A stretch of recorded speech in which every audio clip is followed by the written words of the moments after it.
Hello and welcome to the JB&M Sports Fanatic stream, guys. Thank you guys so much for joining me for this college football matchup between the Notre Dame Fighting Irish and the Wisconsin Badgers here.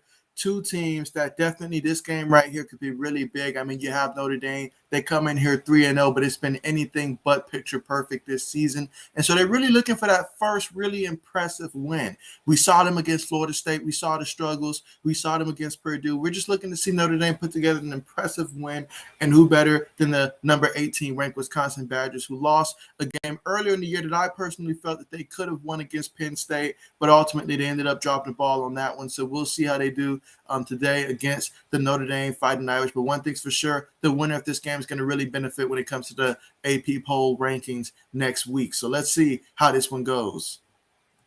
So we have the kickoff, and that one's going to start off at about the 25-yard line, 21-yard line for Notre Dame.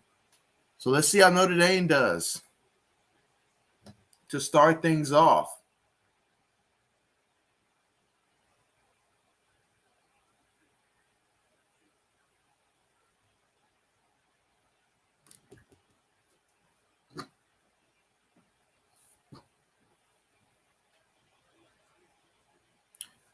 All right, here we go. We've got a 1st and 10. Notre Dame the shotgun. Hand it off to the back, and he's going to get about 2 yards on the carry. So first offensive play of the game goes for 2 yards, and that's Kyron Williams on the carry.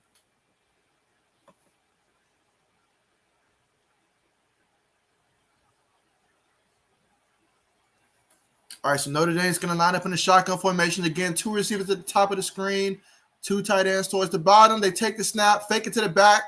Quarterback gets hit, though, by Wisconsin. That's going to be a sack. What a nice play on that one. And that sack is by Matt Henningsen. Loss of 7 yards is going to put him back to Notre Dame's 17-yard line, setting up a 3rd and 15 situation from Notre Dame's 17-yard line. All right, so this time Notre Dame's going to have no backs in the backfield out the shotgun, 3 receivers up top, 2 at the bottom of the screen. Wisconsin sending 4. They're getting after him. He throws it. Almost picked off. He dropped the interception. It was basically gift wrapped for him, and he dropped it. So that's going to force Notre Dame to punt the ball, and that Wisconsin defense, what a way to come out early and establish yourself. They've shown pretty strong defense throughout the entire season here, and yes, that should have been picked off. Like, he literally threw it right to him.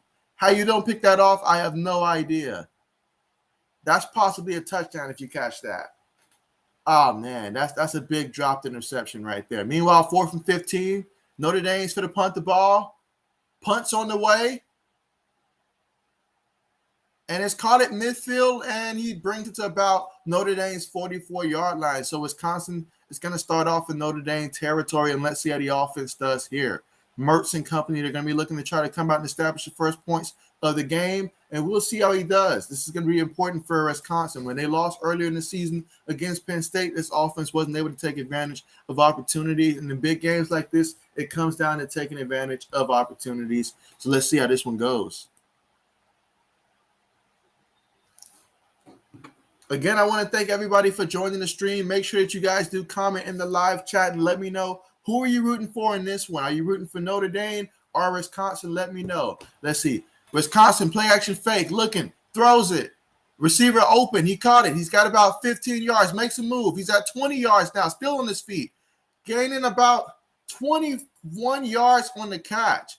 So what a play. And that was Kendrick Pryor with the reception for Wisconsin.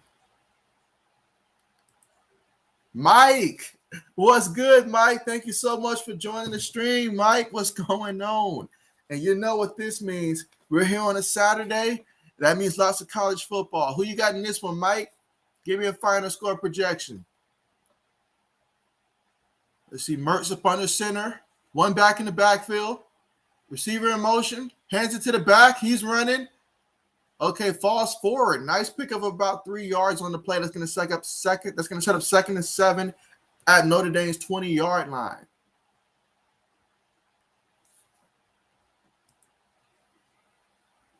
Let's see. Mike says, not in good mood. What's going on, Mike? Sorry to hear that.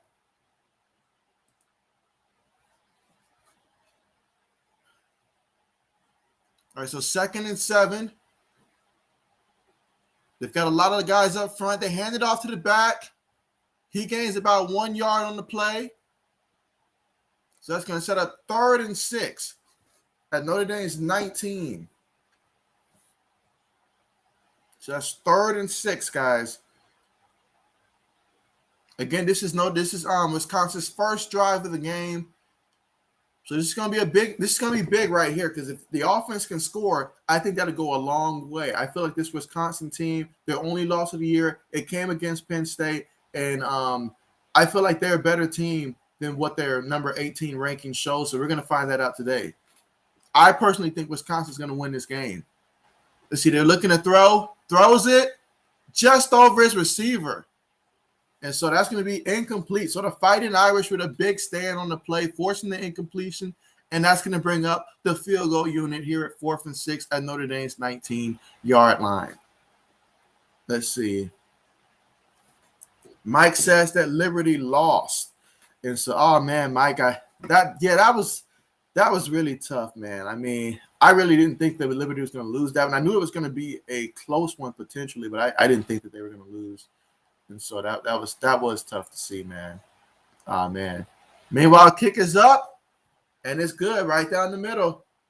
Right down the middle. Give Wisconsin 3 points. So Wisconsin able to get the first points of the game, but Notre Dame, that was a big stop on 3rd and 6. If you let Wisconsin score a touchdown, you pretty much let them set the tone for the rest of the game, I feel. So that was a big stop for Notre Dame on that one.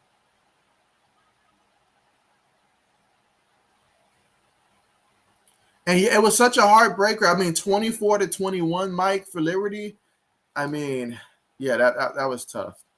That was tough. But there was a couple good games yesterday. I mean, Fresno State beating UNLV 38-30. Charlotte over Middle Tennessee 42-39. Only game that was one-sided was Wake Forest just beating down Virginia. I want to know how good Wake Forest really is this year. But yeah, man, that was tough. That was tough.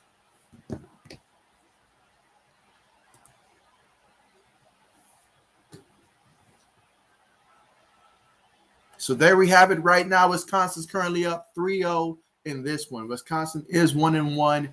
And so I think this is going to be a very good game. I was really excited about this matchup. So I'm looking forward to seeing how this is going to go. I think Notre Dame being ranked number 12, I think Wisconsin's going to pull it off today, guys. That's exactly what I'm thinking is going to happen.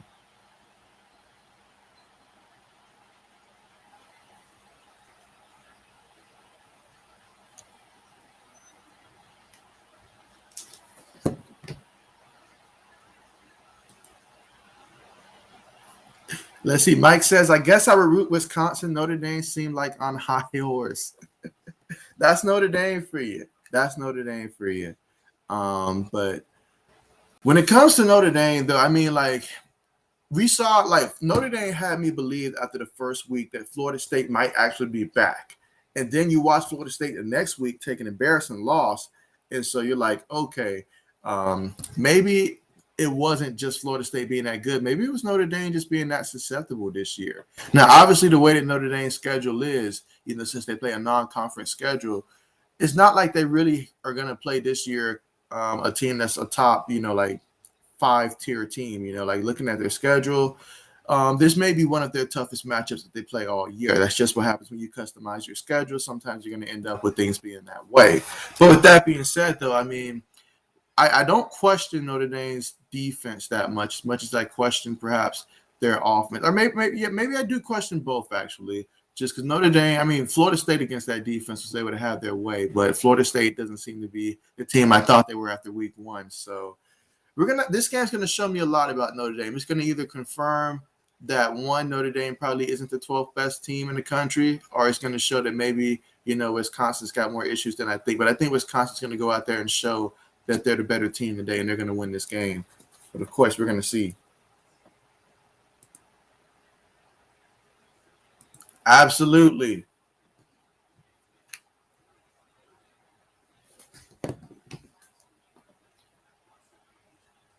And remember to press the thumbs up button, guys. Really appreciate the support here And let's make sure we press that thumbs up button. If anybody's watching that's not subscribed, make sure you are subscribed to the channel, because I'm telling you, we do a lot of streams on this channel, along with a lot of sport news as well. So definitely, guys, appreciate that support here, helping me get closer to 1,000 subscribers. Meanwhile, Notre Dame returning the kickoff.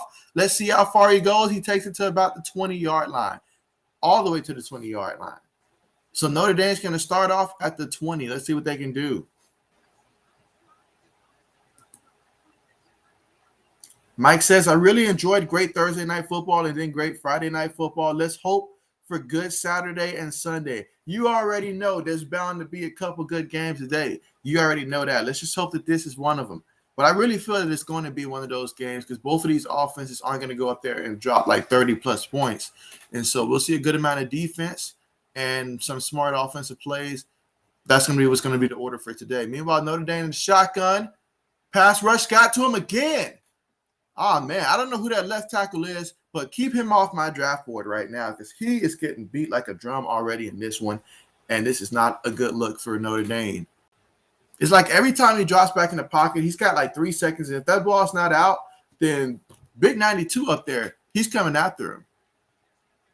2nd and 17, ball at Notre Dame 13, no backs in the backfield, 5 wide.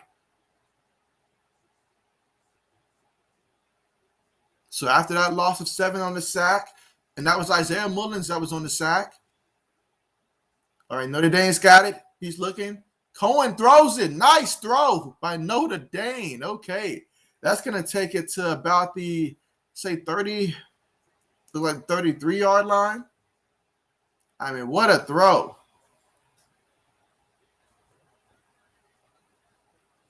And that's a 20-yard completion to Avery Davis.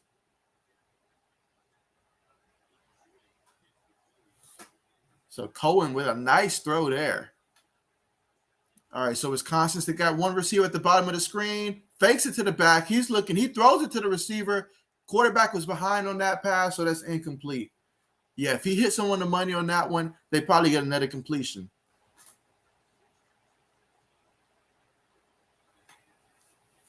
That's going to bring up a 2nd and 10 situation. Ball's on Notre Dame's 33-yard line right now. Again, we've got 10 minutes and 34 seconds here in the first quarter.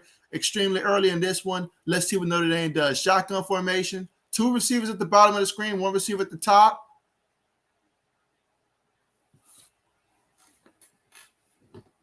All right, so Cohen's in the shotgun. He takes a snap. He's looking. He throws it.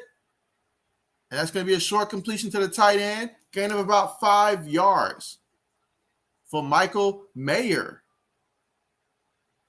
So it's going to be 3rd and 5 at Notre Dame's 38-yard line. So far on this drive, 4 plays, 18 yards, 1:22 on this possession. All right, shotgun formation, 2 receivers at the bottom of the screen. Tight end goes in motion towards the bottom. Wisconsin looks like they could be sending possibly 5. They do send 5. That pass rush is in front of him. He throws it, completed for the first down. Gain of about 7 yards, completed to Kevin Austin Jr. So Cohen, so far in this game, he is 3 of 5 for 32 yards. The person that was a great pickup there by the back to help him out with that one, because Wisconsin sent 5. They've been able to generate a lot of pressure just by sending 4. So an extra guy, running back, had to make that pickup, and he did. And Cohen did a great job of getting that ball out there. Lining up in the shotgun again.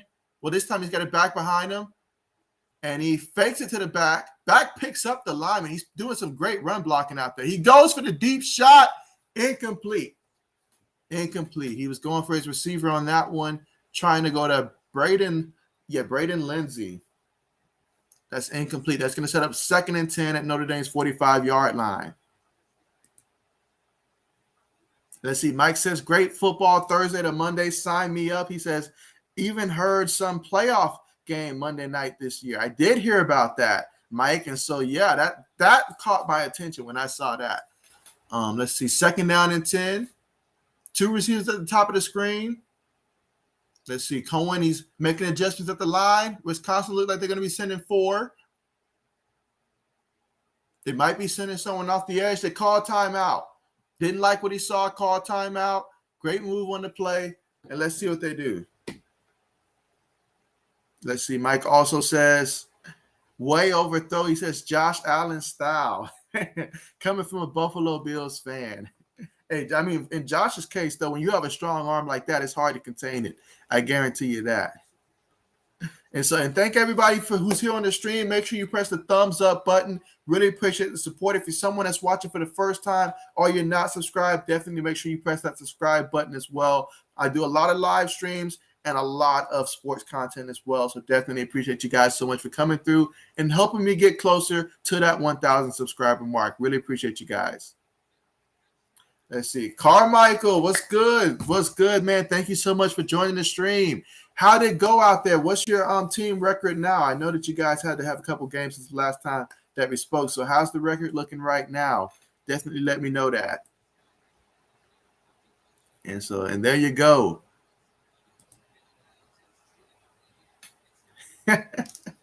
Mike says JB avoiding the issue over and over. He says, let's get receiver Gordon another chance, 7th time in his charge. Hey, you notice you didn't see a video come out from that from me. You didn't see that. I mean, it's not even news anymore at this point.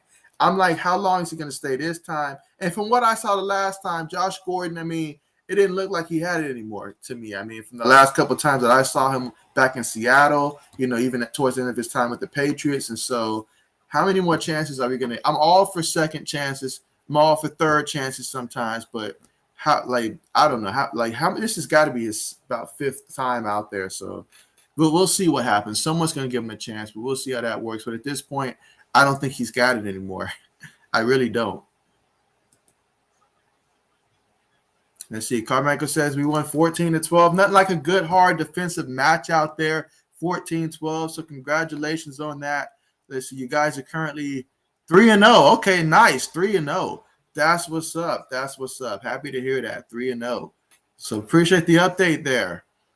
Let's see. Mike says, oh, he might be washed up. Is Dez washed up? Dez doesn't have the speed no more. I would say that Dez at this point, like when he first was like a free agent and they didn't pick him up, I was all for people picking him up. But at this point, at some point, you got to be able to walk away. You got to know when to walk away. So, yeah. I think he is at this point. Hate to say it, but I think so. Let's see. Mike says, I want Adrian Peterson back in the league. Adrian Peterson wants to be back in the league, I'm sure. And with all the running backs we got going down, it's just a matter of time before somebody give him a call. Because last year for Detroit, he showed he still got them power in them legs. He may not have the speed, but AP is a great goal line threat. And he's going to inspire them younger running backs to run. You best believe that. You best believe that. I think right now the Jets can probably use him right now because they don't have much in the backfield. All right, so we're going to get ready to return after that timeout here. So we've got Notre Dame here, 2nd and 10. Ball at about the 45-yard line. Receiver in motion towards the top. Quarterback takes a snap, throws it to the receiver. What a catch. What a catch. So, yeah, that's going to be all the way to Wisconsin 39-yard line, 1st and 10. That's 7 plays on this drive, 41 yards, 2 minutes, 20 seconds, time of possession on this one. We're here in the first quarter, 9 minutes, 28 seconds to go here in the first quarter. So let's see. Mike says, how are you? I'm doing great. I am doing great, Carmichael. Absolutely great. Nothing like college football on a Saturday. Receiver in motion at the bottom of the screen. They take the snap, fake it to the back. Cohen's looking. Cohen's going deep, and he got it. Okay, so, yeah, near the sideline. Excellent throw to get it there near the sideline, and great job by Braden Lindsey. Put a 15-yard reception. Love it. You got to put some zip on the ball to get the ball there before the defensive back gets there, and they got it there, kept it in bounds. That's a catch. Whether we're talking college football, NFL, that's a catch. But you notice with the play selection here, 10 passing plays to just 1 run so far in this one for Notre Dame. They're clearly trying to take advantage of that pass defense of Wisconsin. Receiver in motion towards the bottom. Shotgun. Hands it to the back this time. And the back picks up a good 6 yards. And so that's Kyron Williams with just his 2nd carry of the game in this one. And so you have to imagine that the strength of Wisconsin, it seems, is that defensive line and how they're able, the defensive line and linebackers, that front 7, and how they're able to stop the run. And so definitely, if you're going to beat this team, you're going to have to be able to pass. I think if you watch Wisconsin versus Penn State, that much was evident. Penn State didn't start to win until late in the game when they finally started taking some deep shots. Notre Dame's got a lot of people at the line. They've got a receiver up top, receiver at the bottom, tight end motions to the top. So they got two tight ends up top of the screen. Quarterback takes a snap, hands it to the back again, and Wisconsin stuffs him in the back. So, yeah, when Wisconsin knows the run is coming, they do a great job. I love what I see from their defensive line. They're able to stuff the run, and they're able to also generate a good amount of pressure with that offensive line in general. The X factor for Notre Dame is going to be their left tackle. How can he hold up throughout the duration of this game? Because we've already seen that he's given up at least about 2 sacks on that side already. So he's going to have a good game one-on-one out there. But we're looking at 3rd and 5 at Wisconsin's 16-yard line. They got 10 plays, 64 yards, just under 4 minutes time of possession. 3 receivers at the top of the screen. Running back goes to the top of the screen as well. Quarterback takes a snap. He's looking. Wisconsin sends 4. He throws it, and it's caught. That is a catch. Even if this was the NFL, that would be a catch. He got 2 feet in on that one. So that's 1st and goal at Wisconsin's 10-yard line. So Notre Dame coming out with a nice possession here. Yeah, excellent catch on that sideline there.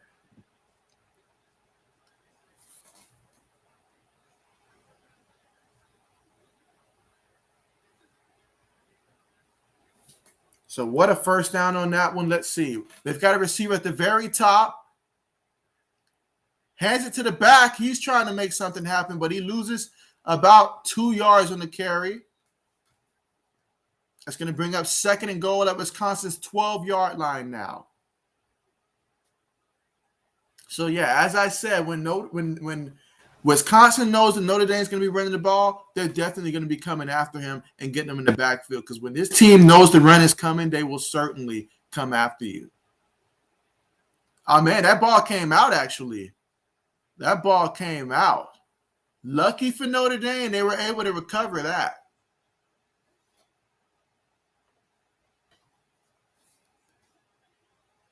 All right, let's see. 2nd and goal at Wisconsin's 13. Hands it to the back. He picks up about 1 yard on the play.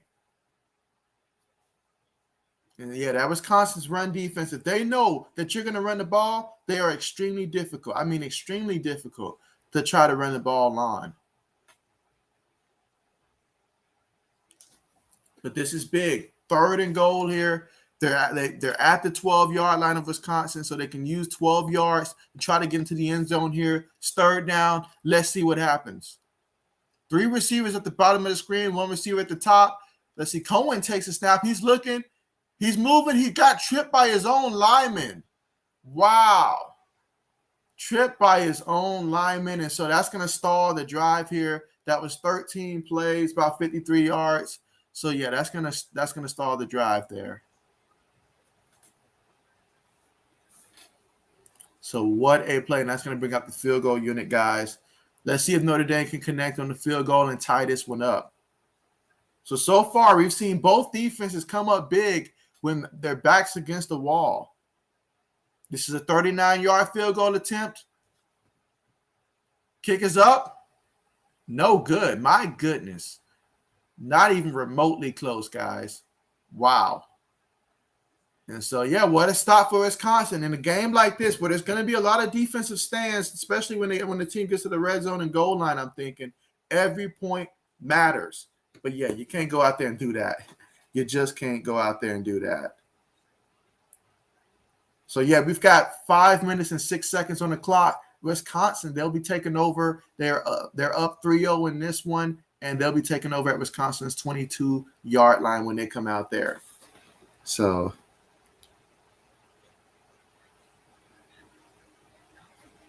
all right, 1 second, guys. Sorry about this.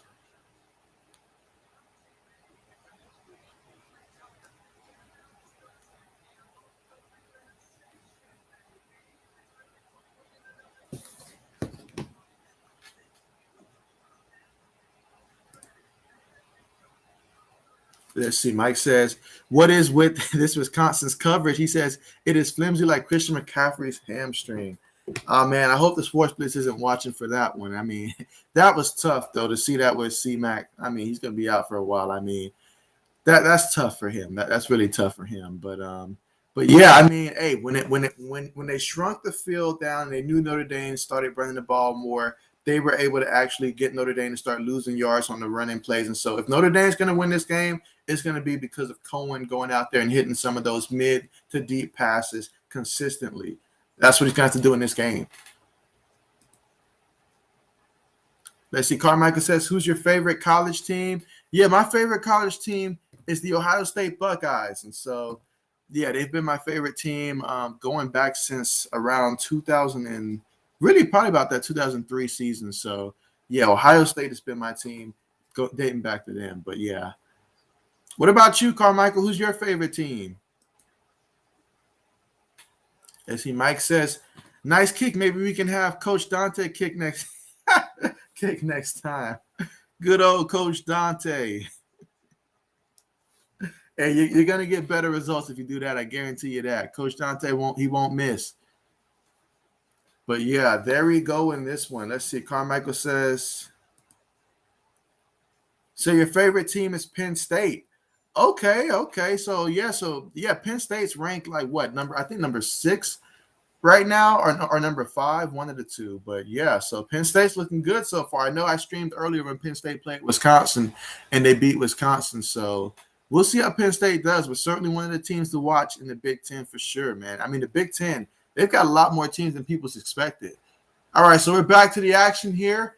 Let's see. Wisconsin, 2 tight ends at the top of the screen, 2 receivers at the bottom. They take the snap, hand it to the back, and he's stuffed in the backfield. What a play by that Notre Dame defensive line to get him in the backfield, loss of 3 yards. And so that's going to bring up 2nd and 13 for the Badgers. And they're at their own 18-yard line. And so this game's going to come down to – it's really going to come down to Mertz. You know, how can Graham Mertz go out there and perform for his team? Can he make some big throws when they need it the most? I think ultimately that's going to make the difference for Wisconsin's quarterback here, Graham Mertz. Let's see. He takes the snap out the shotgun. He's looking. Pressure's getting to him. He's on the move. He's able to throw it incomplete. So good job just avoiding a sack in that situation and keeping 3rd down somewhat manageable for him. That is what was important on that. Being able to make sure that you did not take a sack in that situation and take your team out of it. But it's like I said, it's going to come down to Graham Mertz here being able to convert on these 3rd and 13 situations, of which they're going to have some of these situations sometimes. So let's see what happens. All right, 3rd and 13. They are at their own 18-yard line. See, one back in the backfield with him, 2 receivers at the bottom of the screen. Notre Dame's got everybody back looking for the pass. Pass rush is getting to him. He just throws it up there, guys. Had to get rid of that one.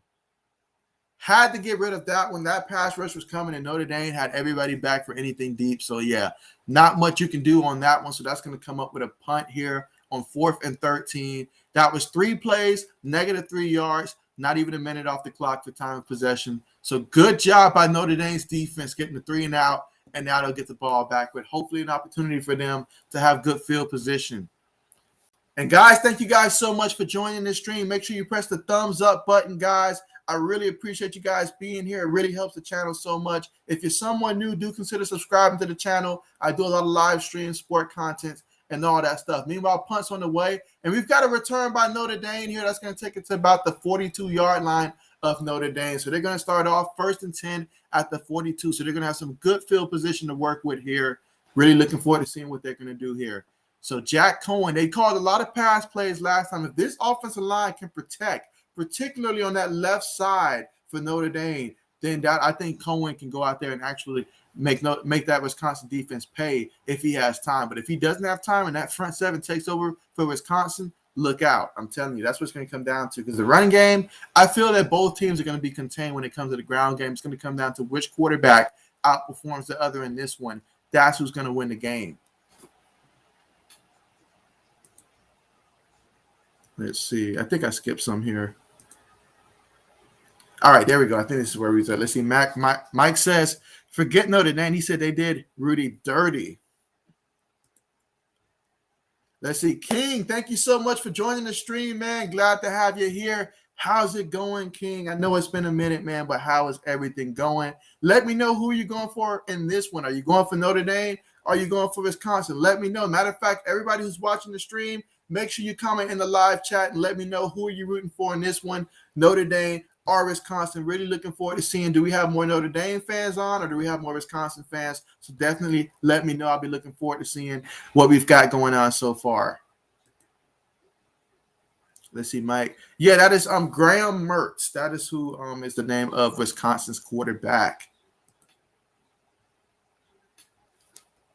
Let's see. Carmichael says, I also like the Sooners. Okay, yeah. That's a pretty good second team to have. I mean, the Oklahoma Sooners, they're always exciting because they always have these wonderful quarterbacks. Like they're a quarterback university. They produce quarterbacks, they produce Heisman winners. So they're always fun to watch. I will say that.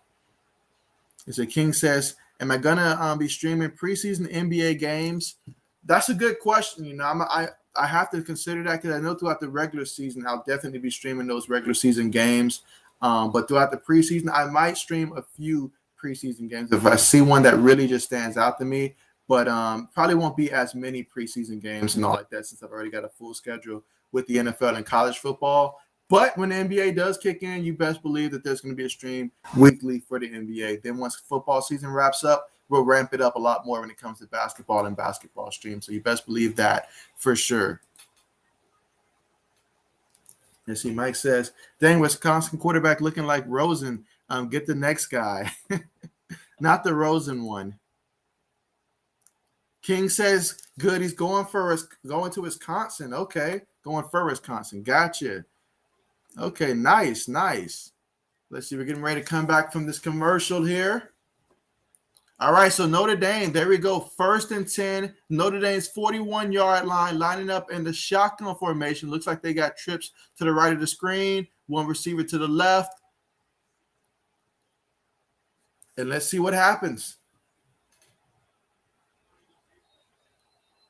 All right, so Notre Dame, shotgun. Receiver goes in motion towards the top of the screen. Wisconsin looks like they're sending 4.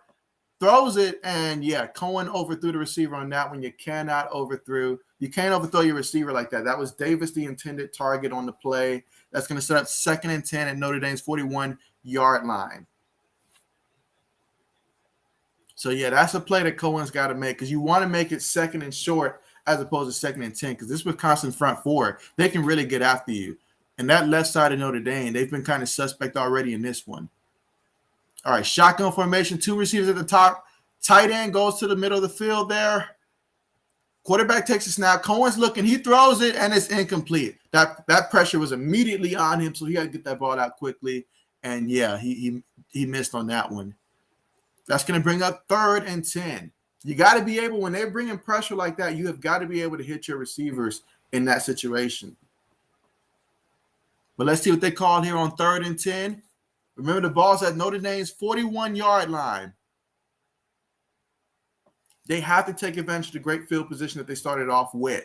All right, 3 receivers at the bottom of the screen. 1 receiver goes in motion. Quarterback Cohen takes a snap. Wisconsin sends 5. And, yeah, they're going to be short. They're going to definitely be short. That's just a 3-yard pickup for Avery Davis with the reception. That's going to bring up 4th and 7. So, unable to take advantage of the great field position that they started off with, they're going to have to punt the ball and try to pin this Wisconsin team back.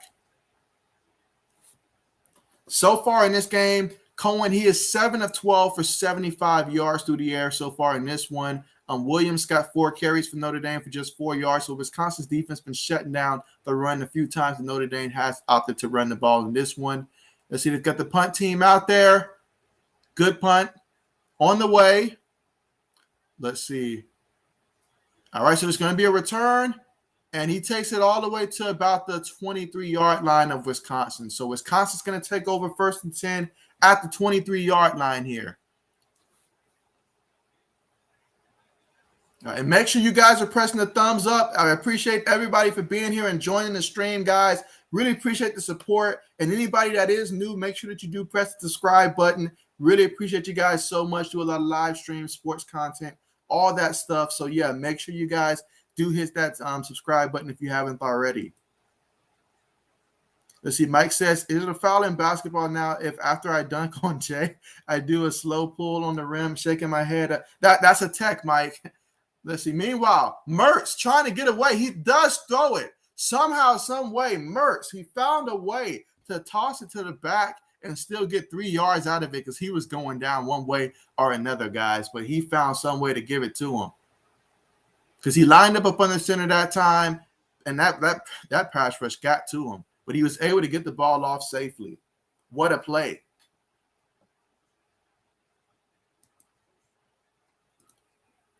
So Carmichael's going Wisconsin. Okay, we've got a lot of Wisconsin so far. Is anybody going Notre Dame in this one? Meanwhile, let's see. It's 2nd and 6. Wisconsin up under center. Mercer's up under center. Fakes it to the back. He's looking. He's going deep. He's got a man, and it's caught by the tight end. What a play call that was. Wow. What a play. That ball was on the money, and that was Cundiff with the reception. Clay Cundiff for 42 yards, and that's going to take it to Notre Dame's 31-yard line, 1st and 10. Wow. What a deep ball that was. And who would have thought? I mean, the tight end, he got that separation enough. Quarterback put it there, and yeah, what a play. He found a way to hold on to that one. He didn't secure it cleanly using his fingers, but he brought it into his body for the reception. What a big play. And that's what we needed in this one, folks. So now quarterback Mercer up under center. Guy goes in motion, hands it to the back. In the back, he's running. He has some yards. That's about a good 6 yards on the carry. So, yeah, everything works a lot better after you get a deep ball like that across the middle. So that's 2nd and 4 now at Notre Dame's 24-yard line. 3 plays and 53 yards so far in this one. Let's see what they have in store here for 2nd and 4. And that's Malusi in the backfield. And, oh, man, I mean, he's had great performances so far. So they're going to try to get him going at some point. They hand it to him, and, yeah, he gains perhaps a yard on the play, bringing up 3rd and 3 at Notre Dame's 23-yard line. Again, we've got a minute 22 remaining to go here in the first quarter. So that's 3rd and 3. This is big right here. Wisconsin, they had to settle for a field goal last time. You're going to want to score touchdowns against this Notre Dame team because this Notre Dame team, at some point, they will get a touchdown or two. So you're going to want to make sure that you start getting some touchdowns in these situations. Let's see who's going to win the battle. This is what we're talking about. Offensive line versus defensive line. This is what it's going to come down to. He takes a snap. He's rolling to the top of the screen. He throws it. Receiver makes the reception, but it's still going to be a yard shy. Will they go for it here? That is the question. Will the Badgers go for it, or will they play it safe and kick the field goal? 4th and 1. They're looking like they're going to go for it. Let's see if they actually take the snap or if they try to draw them off sides. But I think this is a situation where you're playing to win the game. Why not go for it? But nice catch on the sideline there. 4th and 1. A yard separates them in the first down. Let's see who wants it more. Wisconsin offensive line, Notre Dame defensive line. They hand it to the back, and they got him in the backfield. That's not even going to be close, folks. They found a way. Notre Dame found a way to get in the backfield, and, yeah, he had a tough time just getting back to the line of scrimmage on that play. What a defensive stand by the Fighting Irish, and will this come back to hurt Wisconsin later on? We're going to find out here. I felt Wisconsin probably should have went play action on that play, honestly, because we know how hard it is to run on either of these teams right up the middle. But, yeah, I mean, my goodness. Notre Dame won that battle, guys. They just flat out won that battle. And so they're going to be taking over 1st and 10 at their 21-yard line. And we've got about 13 seconds left in this first quarter before the second quarter gets here. Let's see, Notre Dame, tight end goes in motion. Let's see, they hand it to the back. And, yeah, Wisconsin got there in the backfield there. That may be a loss of about a yard on the play, if back to the line of scrimmage. Okay, they're saying he got back. So, yeah, that's going to be 2nd and 10 at the 21. Into the first quarter, though. And, yeah, what a defensive game we have in this one. Wisconsin's up 3-0. But, yeah, both teams are showing that they can move the ball, though. But the defenses – the front four for both of these teams are doing a fantastic job in this one. I have to say that. They're doing a great job stuffing the run, getting after the quarterbacks in this one. Let's see. 80s Horror Fan, thank you so much for joining the stream. Glad to have you back again, man. Let's see. You say, hey, man, I canceled my current provider. Won't get my new hookup until next week, so no cable. I will rely on you until then. Hey, That's what I'm here for. Definitely understand that. So definitely going to do my best to make sure that you stay up to date with what's going on in this one. Appreciate you for coming through.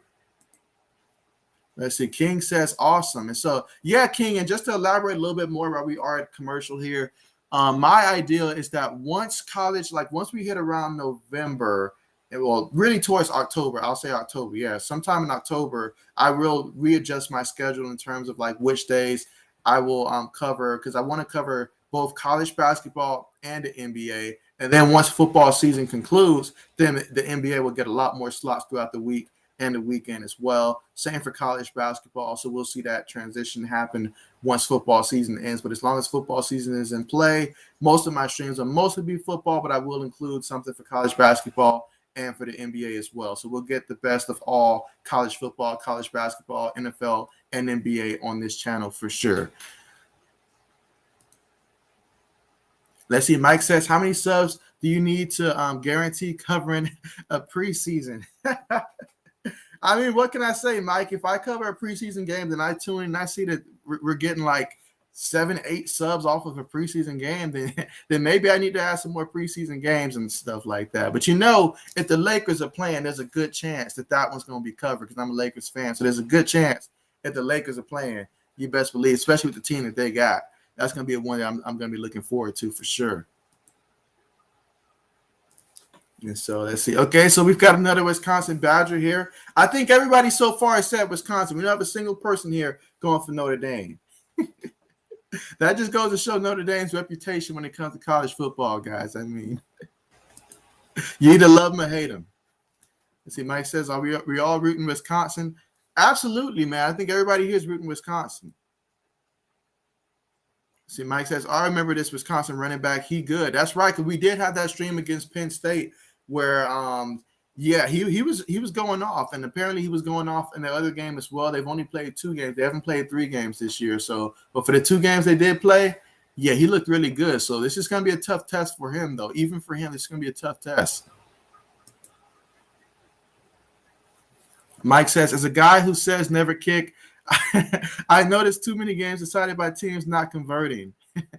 Mike's like, we're not going to kick, but we're also not going to not convert here. We're going to make sure that we at least get the first down. So, but you're right, though. You're right. In a game like this where points matter a lot and it's a defensive game, you probably do take that 3. But at the same time, I mean, I feel like they could have did some type of bootleg instead to give themselves a better chance, because that Notre Dame defense is getting in the backfield when you try to run the ball. So, yeah, that probably would have been a better option, but you can't blame them for trying to use their best weapon in the backfield on that play. You can't blame them for that. Mike says, I'm about to go out and get some fast food. Hey, Mike, bring us something. You said, I'm thinking something with 11 herbs and spices. Any suggestions? Y'all got some suggestions from Mike? Let him know. All right, let's see. I'll leave it right here, and I'll get back to that because we've got a 2nd and 10 situation here. And Notre Dame's about to get ready to take the snap. Oh, we've got the Big Ten commissioner in the house. Nice. Let's see. Notre Dame's looking. He breaks that tackle. He's running. He shimmies, and he takes it to about the 8-yard line. Okay. That little move that he did with that little shake, that reminded me of that time where Tom Brady actually juked out Brian Urlacher. I remember that play. So that looked a little something like that, how he tried to juke out the defender on that play. So this would be 3rd and 2nd at Notre Dame's 29-yard line. All right, let's see what's going to happen. So, yeah, Cohen's got 3 receivers bunched at the top. 1 receiver goes in motion towards the bottom of the screen. Now 2 receivers at the bottom. They take the snap. He's looking. Cohen throws it, and it's completed. Receiver caught it. I love a receiver that'll still catch it after he gets hit like that. I love when a receiver can hold on to possession. And that's Kevin Austin Jr. with the reception there for the Fighting Irish. So that's going to be 1st and 10, Notre Dame, 35-yard line. All right, so you've got Cohen back there, Williams back there as well. Wisconsin's showing blitz off that top. Let's see, they've got 2 receivers at the bottom and tight end as well, bottom of the screen. Wisconsin might be sending 4. No, they send 5. And Cohen's running again, guys. Oh, and they hit him that time, but he gained about a good 6 yards on the carry. So Cohen's like, I'm not going to stand there and be a sitting duck. No, I'm going to take off and actually run here and help my team however I can. And so Cohen, he's got to be the team's leading rusher in this game so far. 2nd and 4.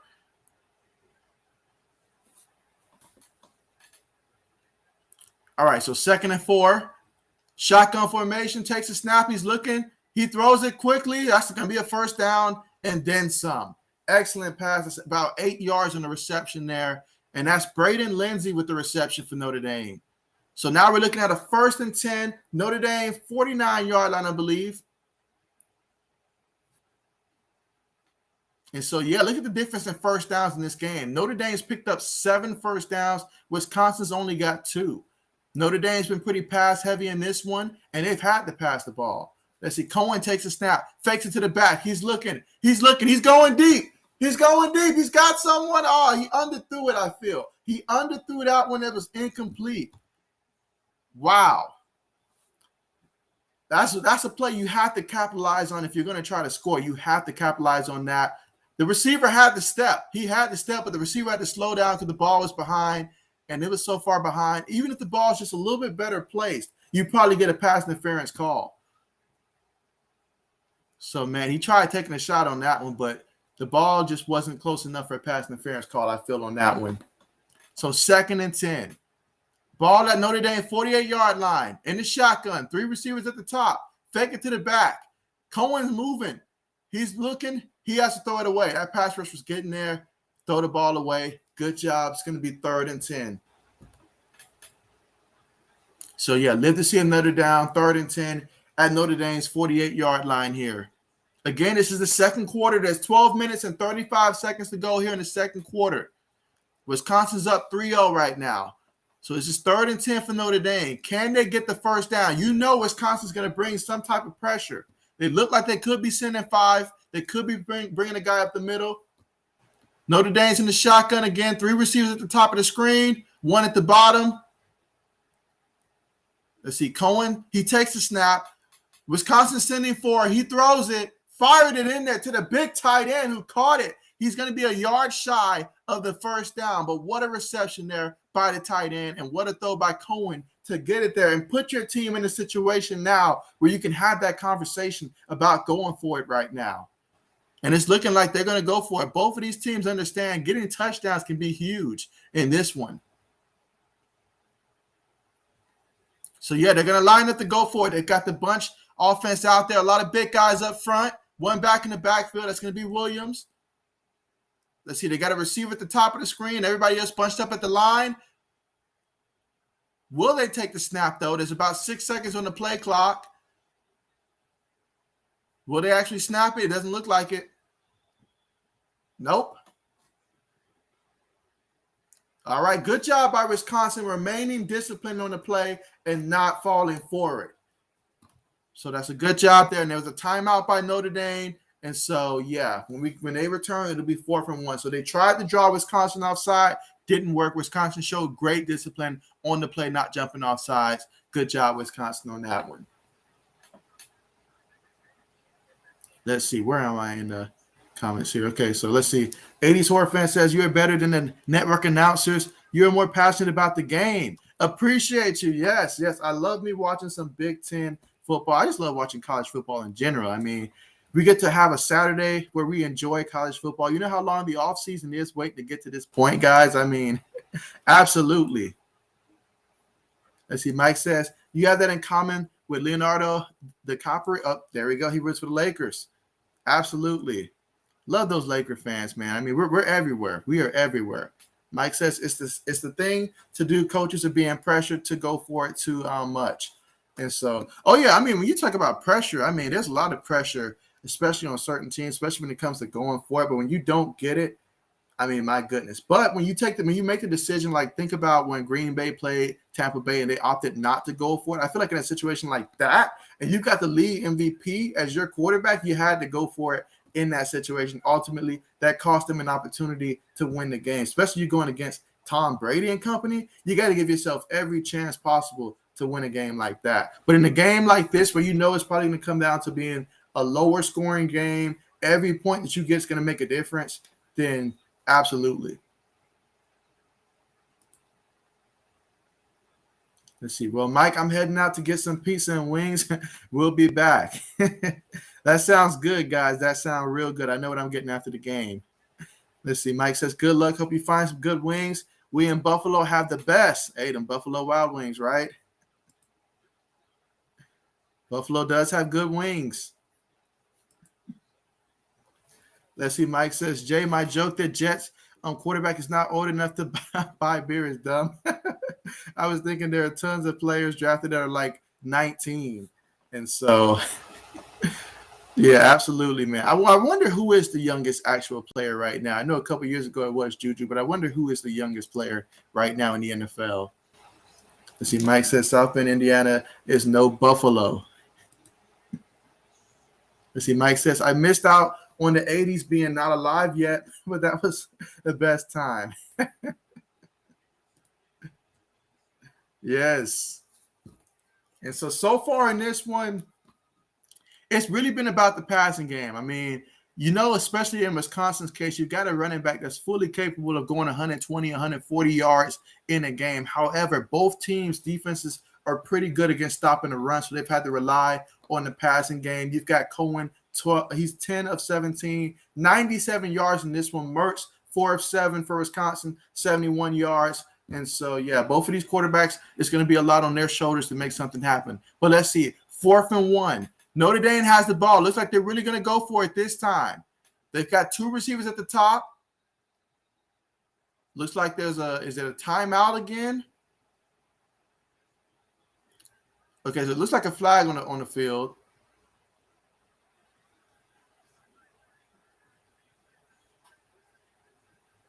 All right, so a sideline warning issued to Notre Dame's bench.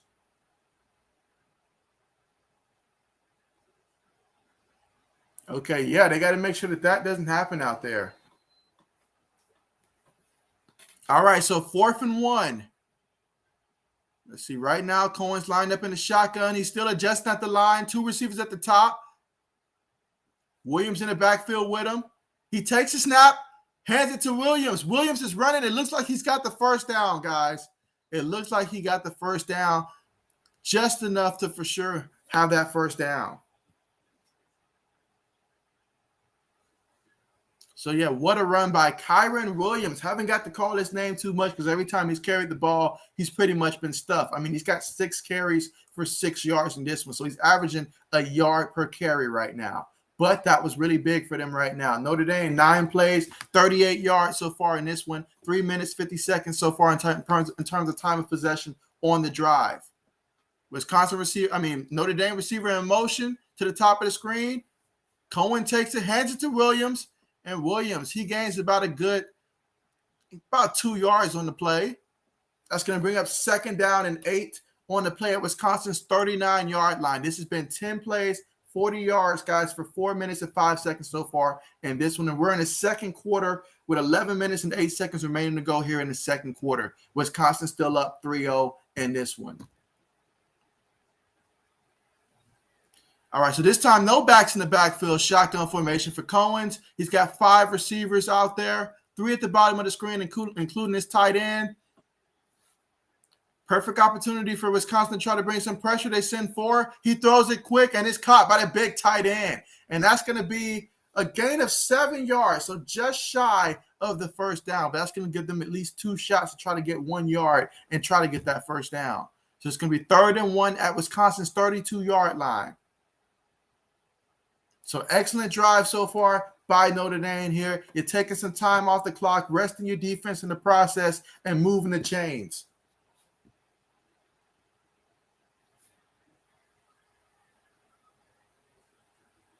All right, here we go. 3rd and 1. Quarterback sneak. So Cohen looks like he picked up the first down on the play. I think that's a great play call. He gained about 2 yards on the carry. Yeah, excellent play call. I think he caught the defense a little bit by surprise on that one. Good job. So 1st and 10, ball at Wisconsin's 30-yard line now. All right, so they're going with no backs in the backfield, 5 wide, 3 receivers towards the top of the screen, 2 at the bottom. Let's see, Cohen's looking to the sideline right now, making adjustments at the line. Wisconsin look like they might have a little confusion back there in the secondary. Let's see. Cohen takes a snap. He's having to run. That pass rush got back there fast. His receiver dropped the ball, though. That was Braden Lindsey with a drop, though. He was already thinking about trying to run after the catch there. But my goodness, that Wisconsin's line, they're a lot quicker than they look out there. I will not lie. They look a lot quicker than what I'd assume that they would look like getting after that quarterback. I mean, Wisconsin is the school that did produce J.J. Watt. You have to remember. So they definitely know how to recruit those type of linemen. I will say that.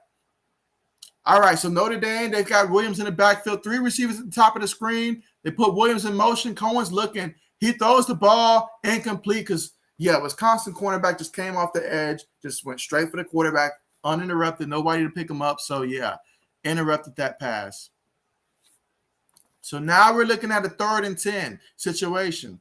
Ball at Wisconsin's 30-yard line. So if Notre Dame's unable to get this, you have to think they'll be looking at a field goal unless they're like probably a yard shy.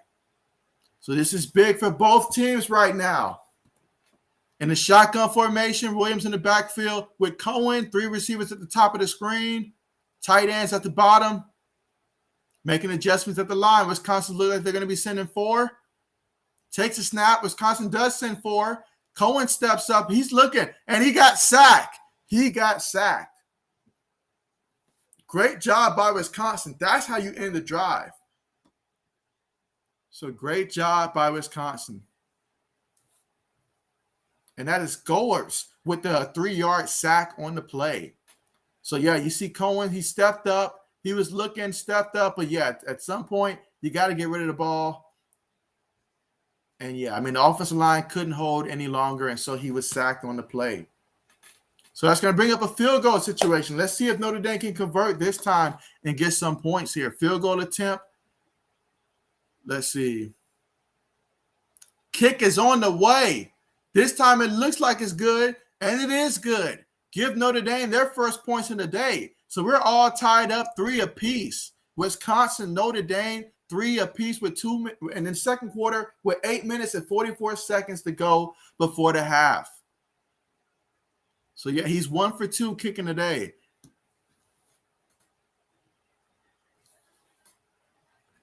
Let's see. Where did I leave off at in terms of the comments?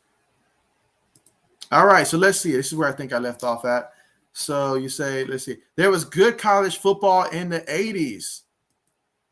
Oh, 80s was a great period. Let's see. Mike says, this dang Notre Dame O-line always airtight. Mike says, what with the Taco Bell menu? Keep messing with it, screwing it up. Let's see. Mike says, ever since the scandal like 3 years ago, not enough actual meat. It just had not tasted as good. He says, bring back the cardboard. And let's see. Mike says, pop them. No clout, but No Clout could not see his number. And you wasn't alone on that one. But guys, this is what we've got so far in this one. We're all tied up 3 apiece here. Number 12, Notre Dame Fighting Irish versus number 18, Wisconsin Badgers. This could be big for either team to come away with this win. The College Football Committee, they're always watching. A game like this is really big for both teams, especially if you're talking any hopes of a college football playoffs. You'd have to think that both of these teams have to win all the way out to have a chance. And so, this is a big game, especially for a team like Notre Dame who, when you look at their schedule, just looking through Notre Dame's schedule, I remember thinking, there's no, really game where I'm like, okay, this is going to be a true, really, really big-time team that they're going against. Wisconsin might be a bigger team as they're going to be facing throughout the rest of the way, honestly. And the kind of schedule that they do when you're an independent team, it just works out that way. There's no such thing as a conference playoff game for them or conference game or anything like that for them. So, these games are even more important for a team like Notre Dame who's not going to have that benefit of the doubt at the end of the season because they don't have those conference games. So they got to have to go out there and show that they can win a game, and not just win a game, but win a game impressively. Now, against a team like Wisconsin just coming away with a win, I feel that would be big. But at some point, we're going to have to see Notre Dame go out there and look like Notre Dame against somebody, because this year I feel like everybody that they played has been a little bit more of a struggle. to say the least. So we'll see how they continue to do throughout the rest of the season, but this is a very big game right here for both teams. If you're Wisconsin, you definitely want to see Mertz, go ahead and take over this game a little bit more. We know that they like to rely on their running back, but so far in this game, their running back, Malusis, he's got 6 carries for 8 yards in this one. And you look at, Williams for Notre Dame, 7 carries, 8 yards. That tells me the run stop defenses by both teams are like top notch. They are really gunning for these backs, and they're not going to let the backs beat them. So they're going to have to do it through the air in this one.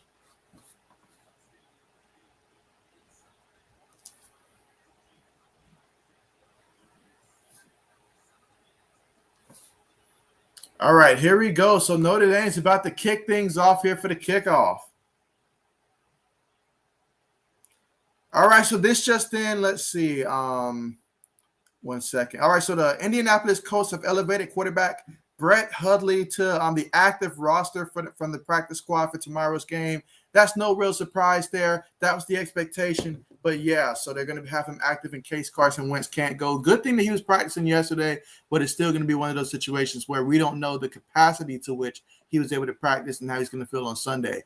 Meanwhile, Wisconsin with the return takes it to the 25-yard line. All right, so here we go. Wisconsin going to be taking over at the 25-yard line.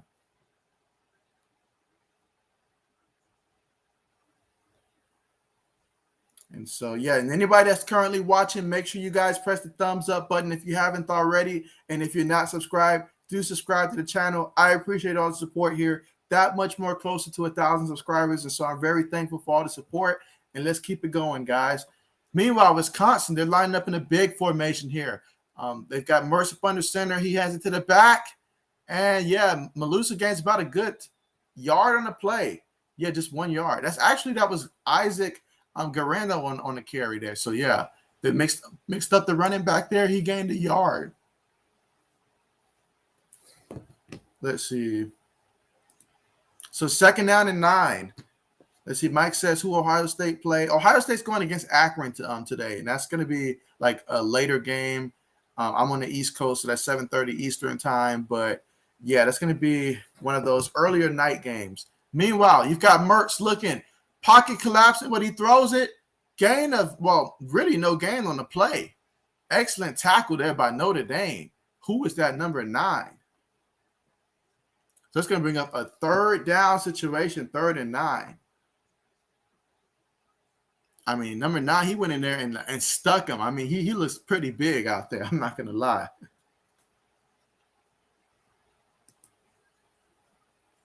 Let's see. Mike says, is Hundley good? Hundley, he has experience, but as a starter, he's like 3-6 as a starter throughout his career in the NFL. 9 touchdowns to 13 interceptions, if I memorized it correctly. Meanwhile, Mertz is throwing. That's incomplete. That's got to be pass interference. Yeah, pass interference on the play. Yeah, cornerback bumped him on the play. That had to be pass interference for sure. No doubt about that. So, yeah, no doubt about that. Let me refresh the screen real quick. Referees are discussing. There's not much to discuss. I mean, that was clearly pass interference.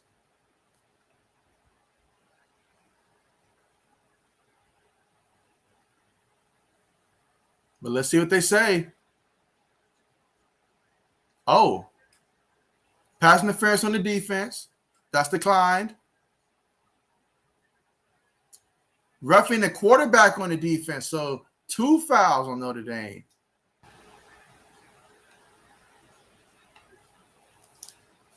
So, yeah, Mike, Hundley, he's just the most experienced guy that they have on the roster there, but he's not going to – I mean, he has won 3 games as a starter, but he's lost 6. I mean, he's not going to go out there and be a game changer, but what he does bring is some mobility that they can utilize as well. So we'll see how that works out. I think the game plan will be if Carson Wentz can't go, utilize Hundley and his mobility, his experience, but also Jacob Eason and that arm that he brings as well. And see who just catches fire and then just roll with that. Meanwhile, Mertz is looking to throw, throws it to the back, incomplete. That's going to be incomplete. 2nd and 10 coming up. So he tried to throw that one to Jalen Berger, but that was incomplete. So it's going to be 2nd and 10, ball at Wisconsin's 41-yard line. And let's see what happens, guys. We've got 7 minutes and 15 seconds remaining here in the second quarter. Wisconsin needs more from their passing game. They need more from Mertz in this one because Notre Dame's taking out the run. They fake it. He throws it. Incomplete. That's incomplete. So now we're looking at 3rd and 10. And I said before this game, it's going to come down to which quarterback can capitalize in these situations where we're talking about 3rd and 8, 3rd and 10, 3rd and 13. Who's going to be able to capitalize the most in those situations and pick up first downs for his team?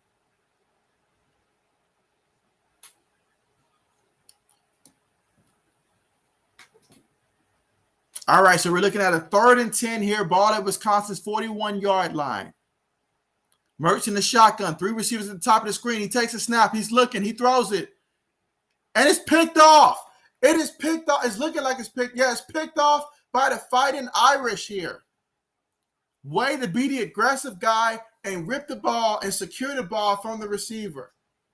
He pretty much looked like the wide receiver on that play. He ran the route better than the wide receiver did on that one. And so Mertz, he creates the first turnover of the game in this one. Yeah, that cornerback read the route. He saw it the whole way, read it, got the ball, secured the interception. What a play. What a play by the Fighting Irish. Let's see, Mike says, oh, that would be close, please. I really hope that's not the case, Mike. Really hope that's not the case.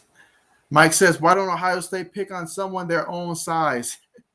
Hey, no one said that when Bama matched up against, I think, who was it, Mercer or something like that? I mean, Mercer was a school that tried to recruit me back when I was playing. So, yeah, no.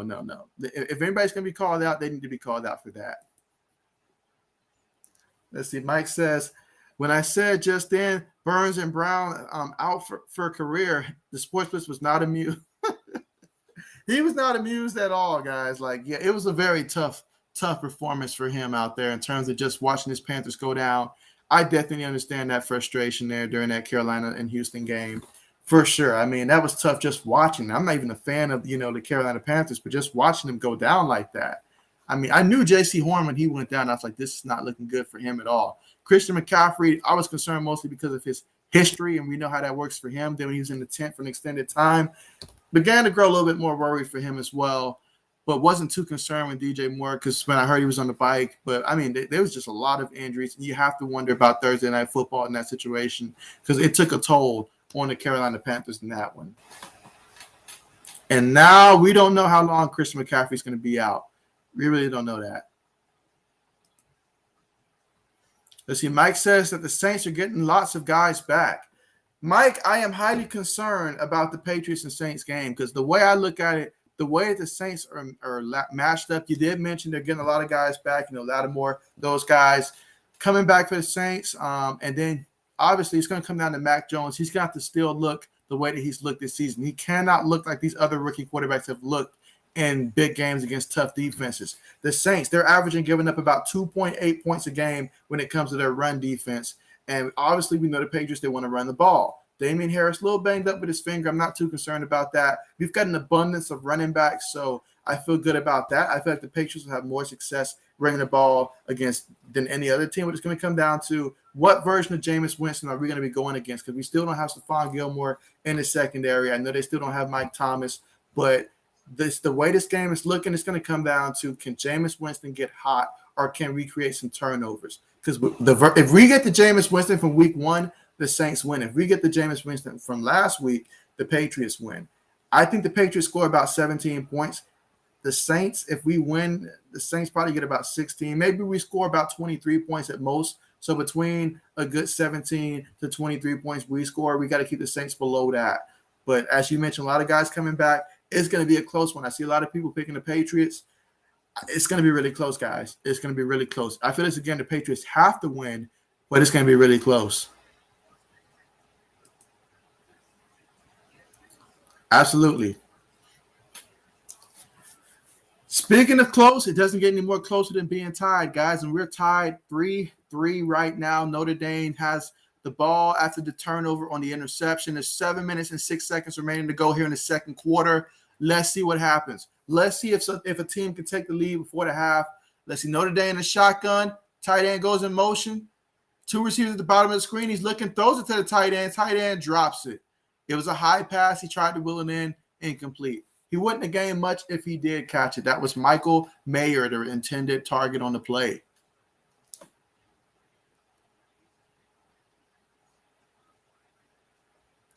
Let's see, 2nd and 10. Let's see, Notre Dame in the shotgun, 2 receivers at the top. It looks like Wisconsin might be thinking about sending 5 on the play. They've got 1 receiver at the bottom of the screen. Williams in the backfield with Cohen. Cohen's making adjustments at the line. 5 seconds on the play clock. He takes the snap. Wisconsin sends 4. He throws it. Ball's tipped.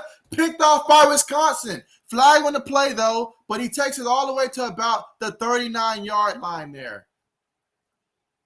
But let's see what the penalty is first.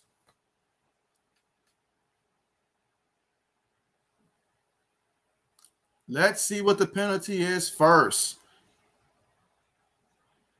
But what an excellent play by Wisconsin to come up with the turnover. But let's see if that turnover is going to stand.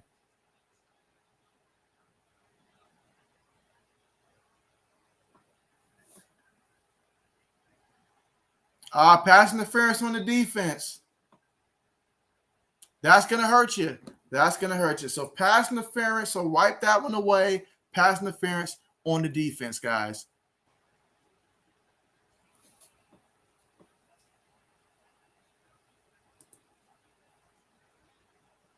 Let's see. Mike says, yeah, if you get on fire, Winston, you're you're done. Let's hope you get Peterman. Peterman, Winston. That's a great combination going against my team. I like that. All right, so let's see. 1st and 10 for Notre Dame at the 49-yard line of Wisconsin. Receiver in motion towards the top of the screen. 1 back in the backfield. Hands it to the back. He's going. That's going to be a pickup of about 5 yards on the play.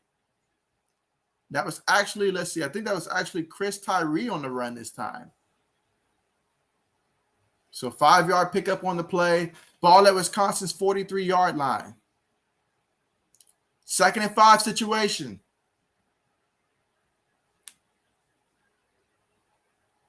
All right, they're in the shotgun. 1 receiver at the bottom of the screen. Fake it to the back. Cohen's looking. Cohen's moving.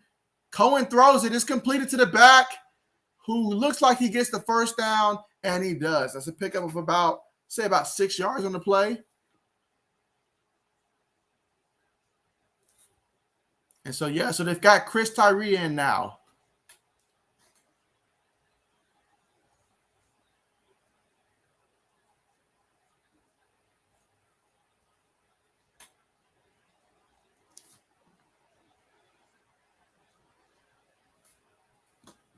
All right, let's see. 1st and 10. Ball's at the 36-yard line. They take the snap. Notre Dame's looking. Throws it to the receiver near the sideline. That's actually the tight end. And it's caught. Gain of about 6 yards. And that's Michael Mayer with the reception. So they are at the 31-yard line of Wisconsin. 2nd and 4. There's 5 minutes and 34 seconds remaining here in the second quarter. Scores all tied up 3 apiece.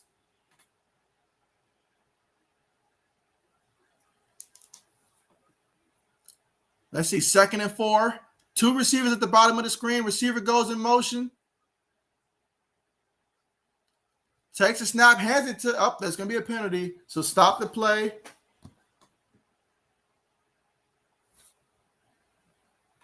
Yep, that's going to move Notre Dame back.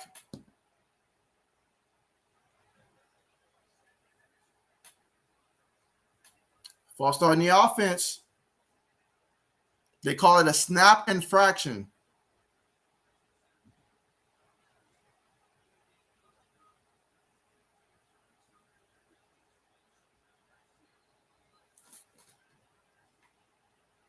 All right, so we're looking at a 2nd and 9 situation. Ball at Wisconsin's 39-yard line now. Shotgun formation. Receiver at the top and bottom of the screen. 2 tight ends as well. Cohen's making adjustments at the line. Takes a snap. He's looking. He's throwing deep. And it's caught. It's caught for, oh, it's incomplete. I thought he had it. He looked like he had it. They're saying touchdown. Okay, touchdown. I guess he had it long enough for possession. So touchdown Notre Dame.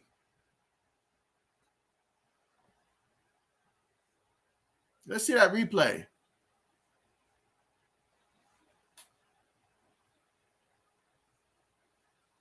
I mean, he did have the ball. He did take a couple steps. I'd have to imagine that they're going to look at this.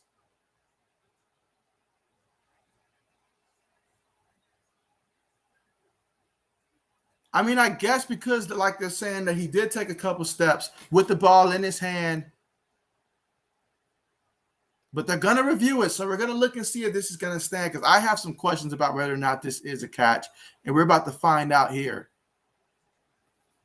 But meanwhile, while they're reviewing, let's get through some of the comments here. Let's see. Bishop, thank you so much for joining the stream, man. Glad to have you here. You say, is this NFL or NCAA live? Hey, you know what it is, Bishop? We're over here. You know you can talk football, whether we're talking NFL, NCAA. Heck, if you want to talk basketball, you can go ahead. Feel free to. Let me know who you're rooting for in the comment section, though. Bishop, definitely want to know. Let's see. Mike says pick off. Yep, that was a nice interception. Too bad it didn't stand. Yeah, Mike. Everybody wants to know, Bishop, who are you rooting for? Let's see. Mike says, I don't know how strict college catch rules are. Yeah, I'm really – okay, so they're saying that it stands. So, okay, so the fact that he had the ball in his possession while taking those steps, that is what mattered, and I'm sure there wasn't enough evidence to overturn it. So, touchdown Notre Dame. So, the Fighting Irish get the first touchdown of the game. And so, Cohen, I mean, in this game, Cohen, he is 14 of 24 so far, 152 yards, and now a touchdown in this game so far. The extra point attempt is up, and it's good. So Notre Dame has a 10-3 lead right now, guys. With 4 minutes and 48 seconds remaining before the half, let's see if Mertz and the Wisconsin Badgers can actually respond on the play. Let's see, Mike says, it's controlled unless they're even stricter than the NFL. And so, yeah, they went with the control on that one. So, yeah, now if this was back in 2017 by the NFL standards, that would not have been a catch. So I definitely understand that one. But yeah, so Notre Dame's taking the lead now 10-3, and we're going to see what Wisconsin can do. They still got plenty of time, 4 minutes, 48 seconds, can still run the offense as normal, but they got to actually start moving the ball now.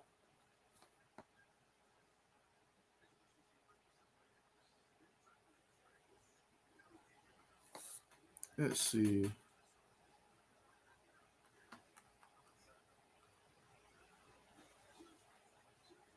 And just looking at some of the other games that are currently playing right now while we have a minute and things are currently at commercial right now. You've got right now we've got TCU and SMU. That's a good one. They're tied up 21 apiece, 3 minutes and 20 seconds to go in the second quarter. Virginia Tech over Richmond currently 14-7. That one has 35 seconds until the half.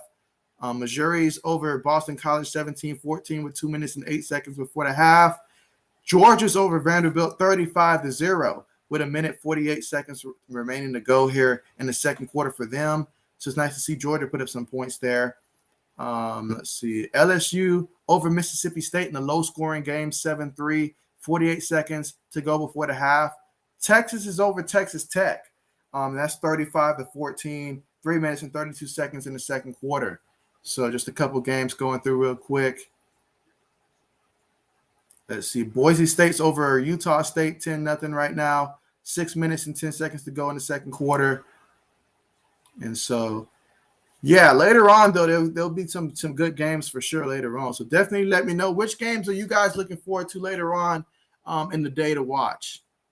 Obviously, I'm looking forward to seeing my team, Ohio State. I know that Stroud's not going to be starting this game, so I'll get to see how the other quarterbacks look. I personally want to see Stroud continue to stay out there, just be consistent and give him a chance, but they said they're giving him a break. I don't know what that is. We're extremely early in the season, so I don't know why he would need one, but we'll see how the other guys do. I think that Clemson and North Carolina State game, I think if somebody's going to be on upset alert, I think Clemson needs to watch out. I think North Carolina State has every possible chance of upsetting Clemson the way that Clemson's looked so far this season.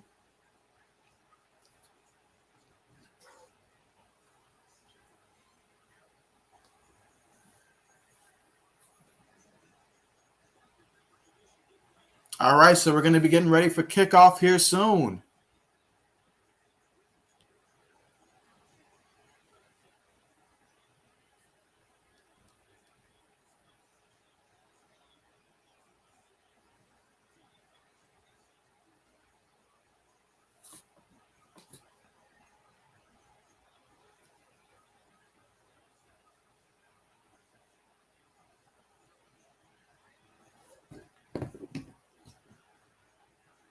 All right, so kickoff is about to be on the way.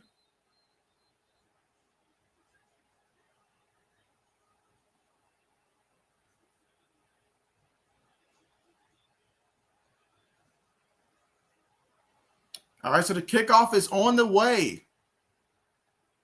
We're going to have a return. Wisconsin's running 25, 30, 40, 50. Takes it all the way to about the 47-yard line of Notre Dame, but there is a penalty, and we know what that means when there's a penalty on a return.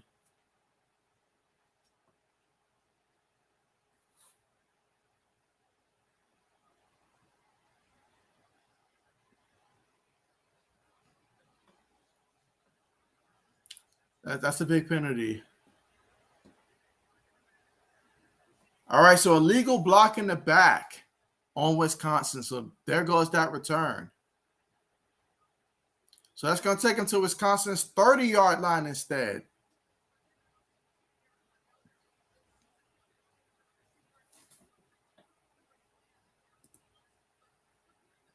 Let's see. Mike says, do you see winning college teams drop in rankings if they win versus if their win was dirty? Yeah, I mean, I've been watching Oklahoma so far this year. I'll use them for example. In Oklahoma, they've won every game, but they went from 2 to start off the year all the way to 4. So the committee's not impressed with what they're doing. Meanwhile, Mertz hands it off to the back, gain of about 6 yards on the carry. 6 yards on the carry.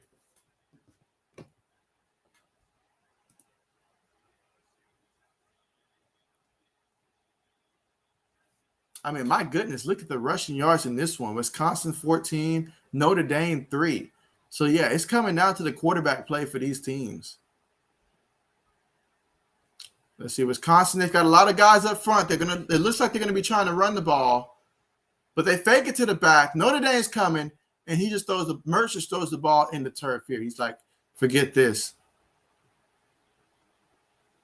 That pass rush got back there extremely quick.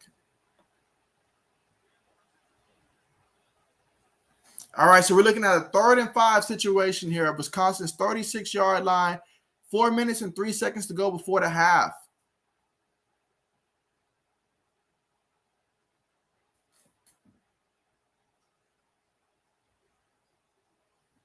All right, so right now we've got 2 receivers at the bottom of the screen. Mertz in the shotgun, 1 receiver up top that goes in motion. All right, so it's going to be a timeout taken by Wisconsin.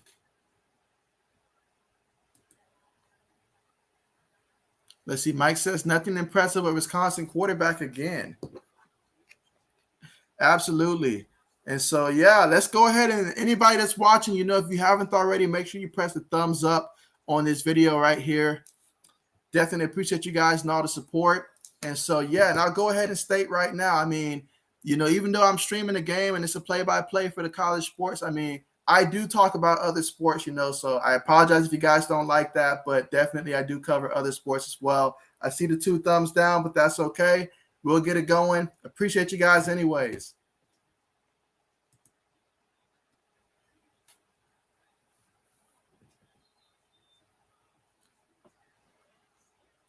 All right, so in the shotgun formation, let's see Mertz. In the shotgun, 3 receivers at the top. He takes a snap. He's looking. He's going deep. Overthrew his receiver, and that's the difference between Mertz and Cohen and this one. Mertz, my goodness, he couldn't hit water if he fell out of a boat right now. He is just missing everything. I mean, it was a great route ran. The cornerback, he definitely bit on the little fake, but you got to be able to hit that. Wisconsin needs that.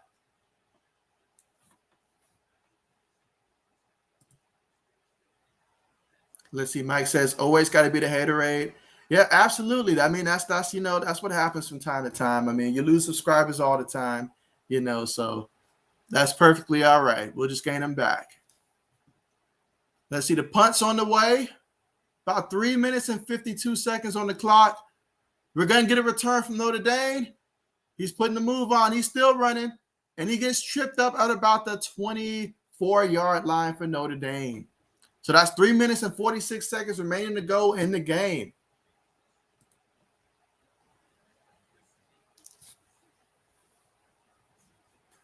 So if you're Wisconsin, you're going to have to hope that your defense does not allow Notre Dame to score, because if they start scoring in bunches, this could turn into an ugly game.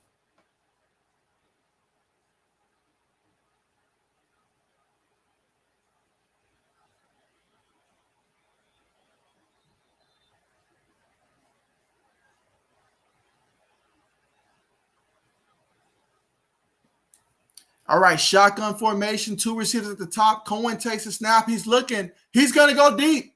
He's got a man, but great defensive play by the cornerback. Great defensive play by Hicks Johnson. Because if he doesn't make that play, that's a big play by Notre Dame. So what a play. I wonder how tall he is out there.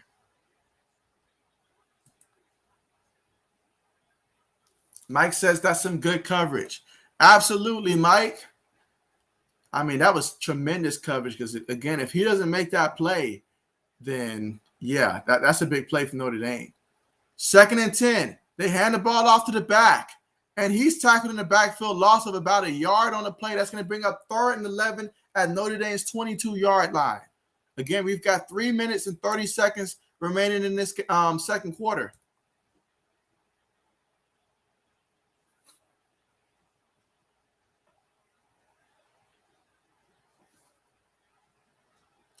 All right, so 3rd and 11. No backs in the backfield, 5 wide. They're looking to the sideline for the play. You've got 3 receivers towards the bottom of the screen, including that tight end, Michael Mayer. Look for him. Cohen's taking the snap, and he's sacked. He is sacked by that Wisconsin front 4. Great job by Wisconsin on the play, and now we have Notre Dame going 3 plays, -4 yards on the drive, and they're going to have to punt the ball and give Wisconsin a chance to try to get some more points before the half. Let's see. Mike says that linebacker Sanborn is good again. Oh, yeah. I'm still impressed from, when they played Penn State as well. I'm really impressed with this front 7 that Wisconsin has. Punts on the way. And the ball's still rolling. It's going to be excellent. An excellent punt here, taking it all the way to the 8-yard line of Wisconsin. So if somebody's happy, it's that Notre Dame punter. I mean, as a fan, you never like to see the punter out there, but you can appreciate a punter that knows how to punt the ball and help your defense out. Let's see. Mike says 19 edge rusher, some good plays. Yeah, absolutely. Absolutely.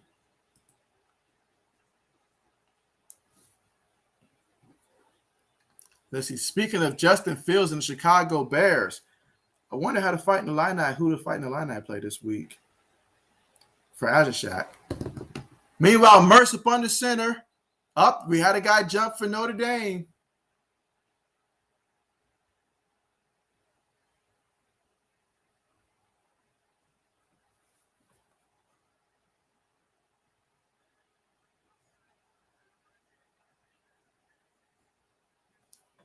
So offsides on Notre Dame, 5-yard penalty. He got a little excited on the play.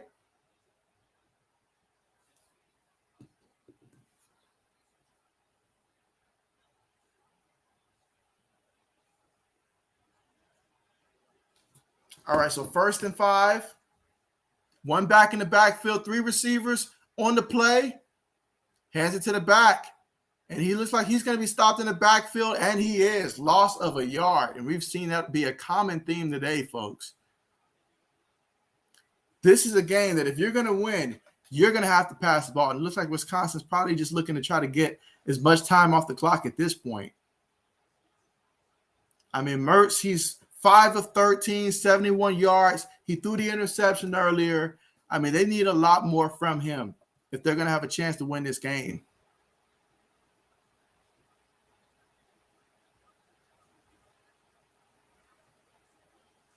If Mertz can get going passing, I think that'll open up the running game as well. Because right now, Notre Dame does not have to fear that passing game for Wisconsin, and it's showing up.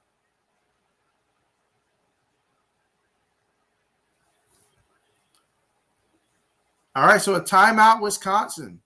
We've got 1 minute, 21 seconds remaining to go here before the half. Again, Notre Dame is up 10-3. Let's see. Mike says, is Miami ranked still? They unmerciful on some team. Nope, the Hurricanes are not ranked anymore, and they will not be ranked no matter how bad they beat that team. It will not matter. It will not matter. They will not be ranked. And after getting beat like that at home against Michigan State when they were the favorites, yeah, they're not going to be ranked at least for a couple of weeks. They'd have to win some games. And I don't know who they got coming up that'll be a big opponent for them, but they got to be the big opponent convincingly for me. All right, so they hand it to the back again. This time he gains about 4 yards on the play. Actually, they're saying a 5-yard play, and that was Dean Ingram on the carry.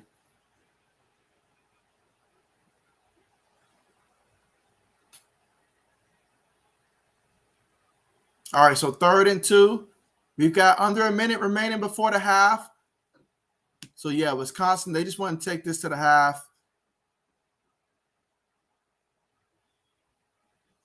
And I honestly can't blame him. The way that Mercer's been throwing the ball, yeah, take me to halftime. Let's make some adjustments here. Yeah.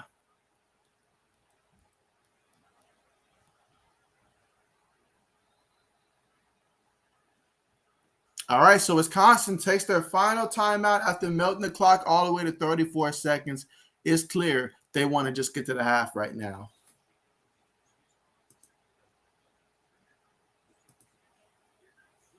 Let's see. Mike says Illinois versus Purdue. So, Purdue, that's going to be an interesting one. Very interesting one to see how that plays out. I mean, I would think it would go to Purdue, but I'm hoping for Aztec's sake that Illinois can win that game.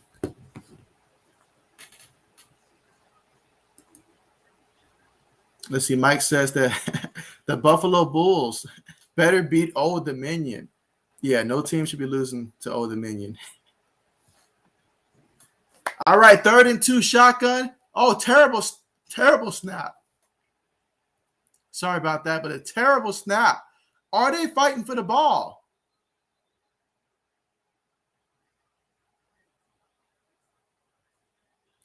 Wow. Wow, what a terrible play that was. Oh, man, they ripped that ball out. How Notre Dame doesn't come up with that ball is beyond me. But it was basically right there.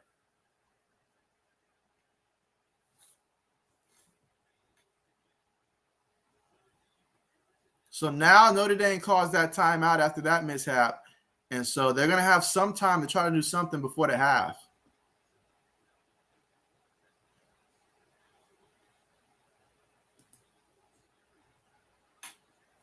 Let's see. Mike says, you taking Chiefs or Chargers? You said Chiefs defense players are suspect and owed. I would love to take the Chargers, but I'm not gonna take them over a team that's just coming off a loss like Kansas City is, although I know the Chargers are too, down in Kansas City. I'm not about to do that. So I got to go with the Chiefs in this one. I think the next time they play, Chargers will win that one. But right now, going with the Chiefs to win that one at home. 38-31. Let's see. Punts on the way. Let's see if we get a return from Notre Dame. No return on that one. So that's going to be Notre Dame's 29-yard line. 19 seconds to go before the half.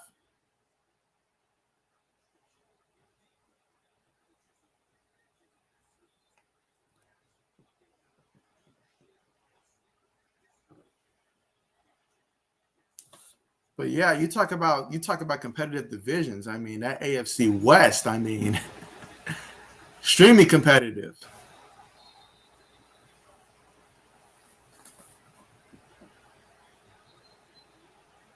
All right, so we're taking the knee and we're going to the half. So Notre Dame's up 10-3 at the half. I mean, Cohen, he stepped up pretty much for Notre Dame in this one, going 14-25, 152 yards through the air and a touchdown, not to mention a couple of carries as well. And you look at Mertz for Wisconsin, 5 of 13, 71 yards, interception. I mean, this man, he couldn't hit water falling out of a boat right now. He's just not hitting these deep passes. He's not hitting any passes, honestly.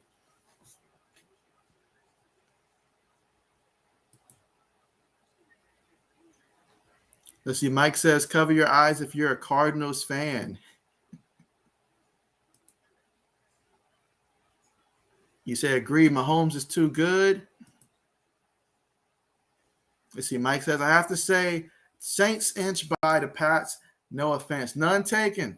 But I'm hoping that my Patriots can come through. I think there's going to be an opportunity in the game for the Patriots to come through. But that opportunity is going to feel something like when you look and you see how the Patriots played against the Dolphins early on. I think it's going to be a game closer to like how that game went, except the Patriots are going to have to find a way not to fumble or turn the ball over when it's a key situation. They're trying to make a game-winning drive. I've seen that happen too common lately. You cannot turn the ball over in those situations. So it may come down to the Pats having to make a game-winning drive, and I'm hoping that we can do it, but we're going to find out. But I do think each week Mac Jones is getting better, and so hopefully this week we'll be able to see some of our wide receivers that we picked up have more impact on the offense than what they've had so far.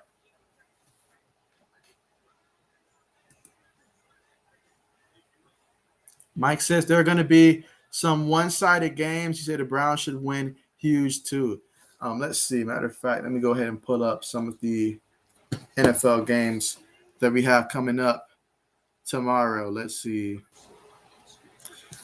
Oh, yeah, there's going to be some nasty ones. All right. That Baltimore-Detroit game, I think that one's going to be pretty one-sided. I think at the end of the game, Detroit might start scoring like a touchdown or two to make it look a little better. But I think Baltimore scores over 40. I think Detroit scores about 17 in that one. Let's see. Falcons and Giants. I'm not entirely sure what to expect from that one. Honestly, I would think the Giants will win. But if Matt Ryan plays like he's capable of playing, that could be Matty Ice. Let's see. Mike says, cover eyes if you're a Jaguars fan. Mike says, the Bills will play terrible and win 42-3. We all complain in Buffalo. That's what you do as a fan, though. You gotta keep your team honest. That's what Bill Belichick would do after a win. That's what fans do. Mike says the Titans will smash the Colts. I'm really interested, especially if Carson Wentz is not. Well, even if Carson is out there, if he's not 100%, then yeah, this will go to the Titans. But you look at the Titans' defense. That's what concerns me. If somehow Carson Wentz goes out there and he's okay, then I think the game's a lot closer than a blowout. But if he's not out there, then yeah, because I'm concerned about the Titans' defense so far this season.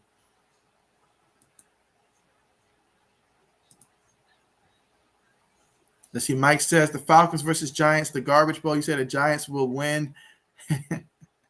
I think I don't know. I think the Giants will win, but we'll see. It all depends because I'm waiting on the Falcons offense to show up. They did draft Kyle Pitts here. They've played without Julio Jones in the past. There's no reason why this offense should look the way it does. But, I mean, the offense looked a little better against Tampa minus the turnovers. So we'll see. If we see them score more than 25 points, I think they can find a way against the Giants. Let's see, Chicago Bears production. Thank you so much for joining the stream, man. Glad to have you here. You say you think the Browns got a chance versus the the Bears got a chance versus the Browns with Fields. And you say go Irish. So we do have someone here rooting for the Fighting Irish now. So congratulations here. You're the first one that's come through here that's rooting for the Fighting Irish. But yeah, I mean, I'm really intrigued for Justin Fields. I will say this. Watching how Tyrod Taylor was able to throw against the Cleveland Browns before he got injured, I'm really going to be taking a hard look on Justin Fields. We're going to really get a strong evaluation now that he's going to come in as a starter a week for the Bears to prepare for him, and seeing how that Bears defense did against Joe Burrow. I don't think Joe Burrow was that bad. I just think the Bears defense played great.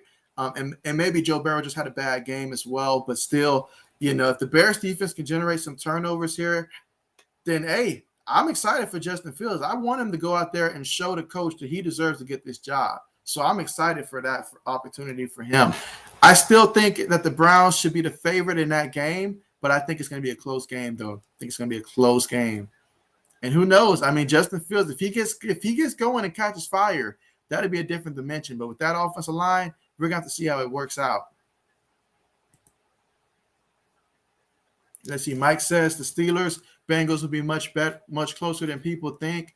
Oh, absolutely. I mean, I picked the Steelers to win this because of the Steelers' defense. I know Big Ben right now is a little banged up, but I don't expect the Steelers' offense to score that many points, and I do expect that Cincinnati is going to have at least 2 or 3 touchdowns in the game. I think it's going to be a close one. I would not be surprised in the least if Cincinnati did win this game, however, but I went Pittsburgh here coming off of a loss and all like that, but we'll see. But I would not be surprised if Cincinnati did win that game. Let's see. Mike says there's a lot unknown in Chicago, but on paper, Browns one of the best. Yeah, I projected the Browns to have the second best record in the AFC. But when I was doing my projections for the teams in the AFC.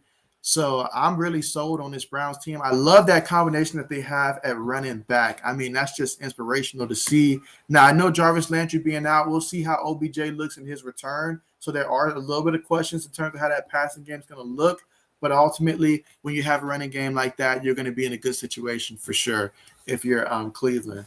But I'm really excited for Justin Fields. I mean, I'm an Ohio State Buckeye fan. I want to see Justin Fields go out there and just destroy the narrative that Ohio State quarterbacks cannot play in the NFL. That's a dumb narrative. I remember when Aaron Rodgers was coming out, they said the same thing about California quarterbacks until Aaron Rodgers proved them silly about that. So, yeah, absolutely cannot wait for Justin Fields to really take over and show what he can do. Let's see. Mike says, is Old Dirty Beckham back? That's what the reports have been saying. I mean, Ian Rappaport, Adam Schefter, they've been blowing up my notifications saying that OBJ is going to be back, but we'll see. I mean, 'cause I know earlier they tried to put him out there. He wasn't ready to go. So let's see how he looks like just a couple weeks removed from that out there. They said they were going to take their time bringing him back, but I think with Jarvis Landry being out, that's going to usher him back quickly. But, hey, if he's out there, I want to see how OBJ looks. I mean, I really need to see that, what type of OBJ they got. I think that if OBJ's healthy, OBJ's still the old OBJ that we used to see. Hopefully he's a lot more mature. He's got a lot of time to think about things that maybe he would have done a little differently in the past. But we're going to see how that works out.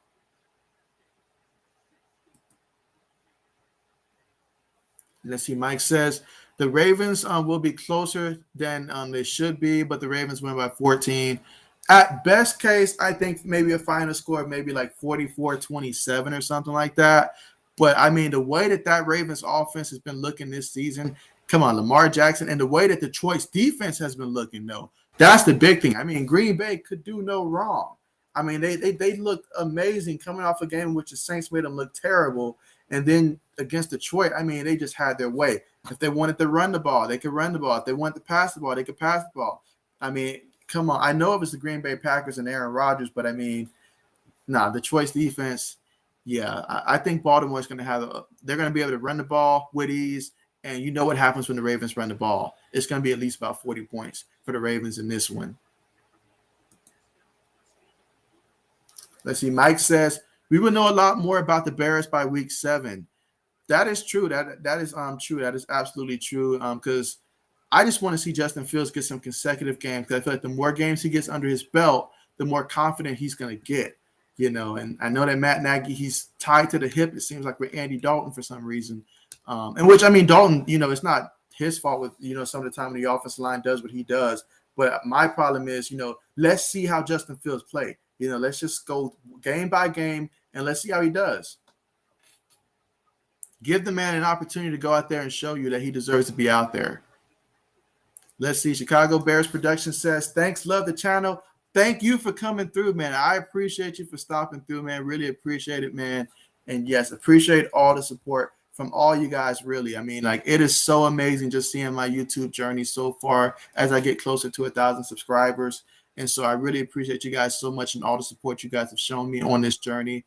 And man, I mean, just seeing the growth in myself, I've come a long way from my very first video that I did. I think it's still my, when you go to my channel and my home screen, you see the very first video. I mean, I had the music too loud, all that stuff. I'm gonna have to redo that video at some point, but it's a reminder for me for how far I've come, definitely over the span of 9 months.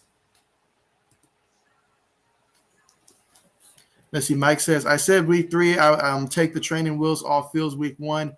Let him take his bumps this year, or maybe no bumps. Either way, he will be all set year 2. And so, I mean, I feel like in today's NFL, you sort of have to do that because it's no longer we're going to wait and see how he looks in year 3, year 4 before we judge him. No, rookies are being judged even a couple games into the season.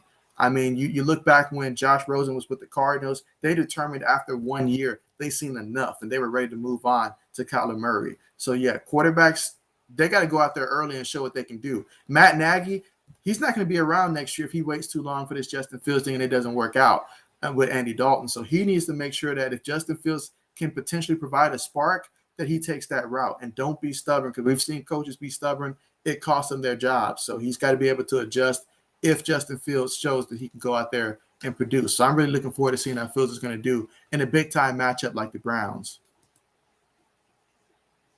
Let's see. Mike says, I used to think that about California quarterbacks because Rob Johnson, Losman all acted like they like airheads. Let's see, wasn't JP Losman, wasn't he from Tulane, if I'm not mistaken? I think. But yeah, I remember that narrative too. I mean, let's throw in Kyle Bowler when he was with the Baltimore Ravens back then. I think he was from California. I know that was a big time fail right there. Some could make the case about Oregon quarterbacks as well, but yeah.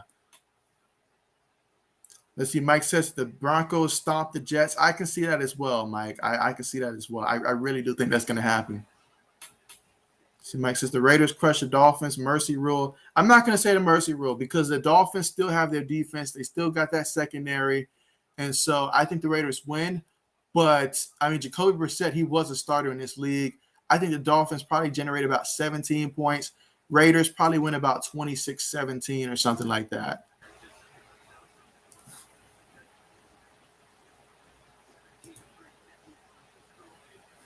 All right, we're still at halftime, and once the game returns, we will cover the rest of the game for sure.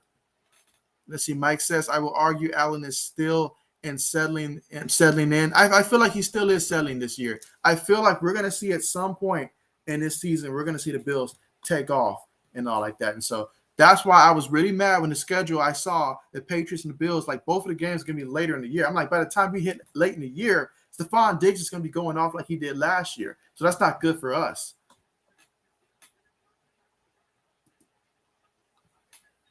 Mike says the Bucks and the Rams are going to be close. That one is going to be close. I mean, my goodness. You're talking about the touchdowns that I'm expecting to see in that one. Some key matchups. I know Antonio Brown, he's on the COVID list last I checked, so count him out. But you still got Mike Evans. You still got Chris Godwin and those guys. They're not going to be able to run the ball, especially against this Rams team. So it's going to be on Brady's shoulder versus Jalen Ramsey. We'll see how that goes. But I think I picked the Rams to win this one because I don't think Tampa Bay is going to go undefeated this year. Someone's going to beat them. And so what better chance than a team like the Rams right now, especially how they're playing with Matthew Stafford. So I got the Rams winning. I think it's going to be a one-possession win, though. It's going to probably be like by a field goal, if I had to guess. Probably like 27-24 or something like that. Let's see. Mike says Seahawks and Vikings close. I picked the Vikings to win, even though it's close. I mean, the Vikings, week 1 against the Cincinnati Bengals, went to overtime, lost in overtime. Week 2 came down to the wire, game-winning field goal, missed it in week 2. And so they've been in 2 close games, as has the Seahawks. This time at home, they're feeling like their back's against the wall. They got to win something. I got the Vikings winning. But I'm a little concerned about the health of Dalvin Cook right now for more reasons than one. My fantasy football team, a little concerned about that. I need Dalvin Cook out there. I don't think he's going to be out there, though. I think they moved him to like questionable or something like that. So we'll see. Even if he is out there, though, they probably won't run him that much. So, yeah, but that's going to be interesting. But still, though, I still believe that the Vikings, they're going to go up and they're going to show out. Mike says the 49ers squeezed by the Packers. Normally, I would pick the 49ers in this matchup. I would not be surprised at all if they win this one. But I think that the injuries are going to be just enough to where Green Bay finds a way to win this matchup against the 49ers in this one. But if the 49ers win, I will not be surprised at all. But I think Green Bay finds some way somehow to win. Let's see. 80s Horror Fan says, I'm back. Sorry, got lost in those Papa John's pizza and wings. And so, you know what? Once I get monetized, I've got to take a poll and see everybody's favorite pizza. I feel like most of my subscribers, we're all Papa John's guys, but I got to take a poll and see, even though it has little to do with sports, but I got to see. I'm just really curious at this point.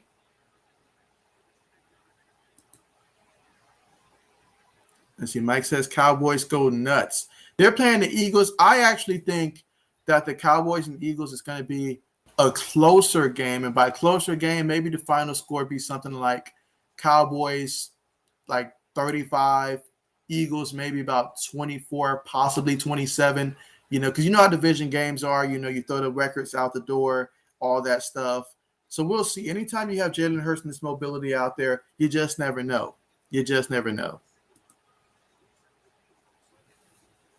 Let's see. You say, I'm a huge Justin Fields fan. Watched him on QB1 on Netflix. He is down-to-earth, humble person. I absolutely love him. I miss him already at Ohio State. If we had him at Ohio State, we would not be where we are right now as a program. That's all I'm saying. I miss him. So Mike says, oh, dude, I'm jealous. Papa's the best. Absolutely, guys. I have to agree. I love Papa John's.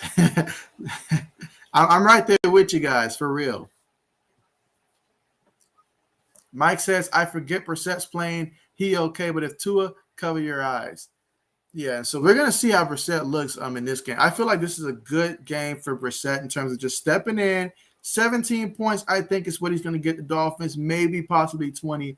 That's my expectation. So the Raiders just have to do better than that. I think the Raiders get to about 26 points in that one. So that's what I'm thinking.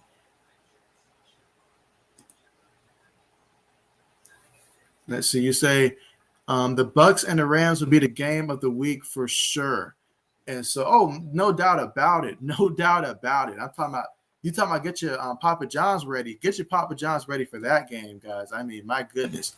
We're talking the Buccaneers and Brady on the road at the Rams, Stafford and company. This could be a huge win if the Rams can find a way to come up and win this one. But we're going to see. We're going to see. I think now is the perfect time. Jalen Ramsey, he's going to take out one of those receivers. You're already going to be short Antonio Brown.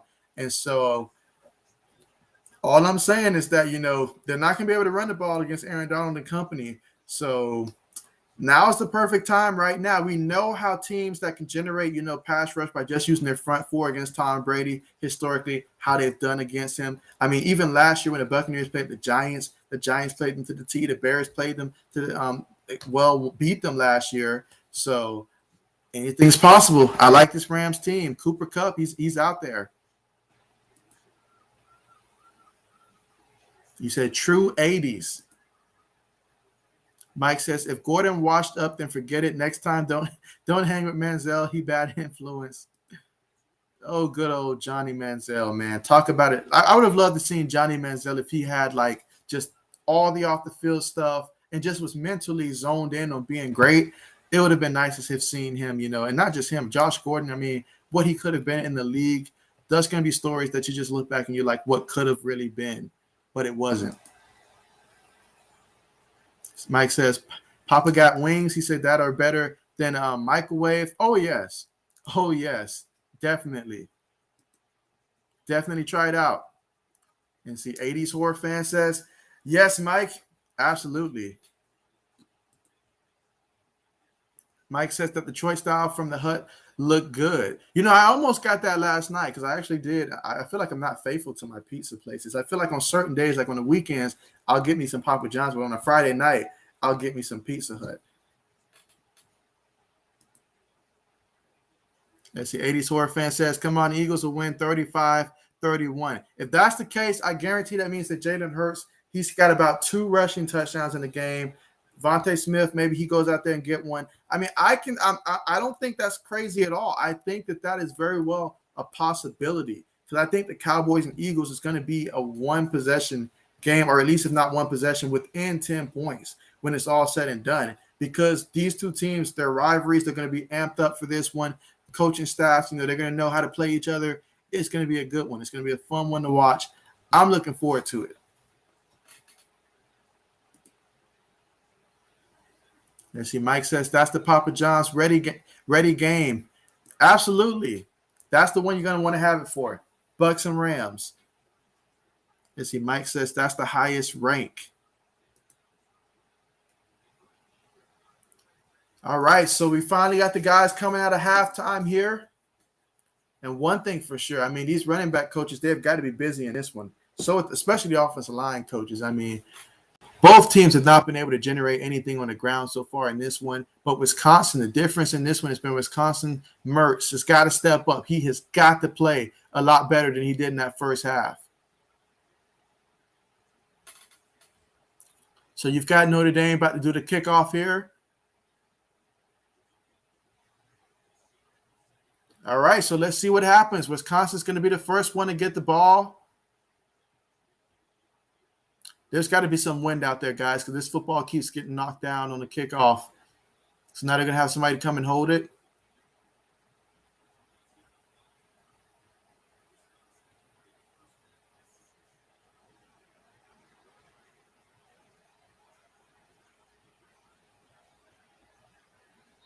All right, yeah, so they're going to have somebody hold the kickoff down.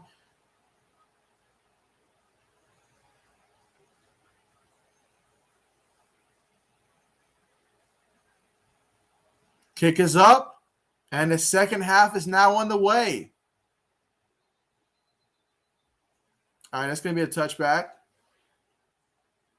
So, yeah, Wisconsin's going to take over 1st and 10 at Wisconsin's 25-yard line, folks, to begin this second half. And let's see if the offense, if they can get that ground game going, that would be huge because right now passing the ball has not been a case for Wisconsin. They've not been able to do that successfully.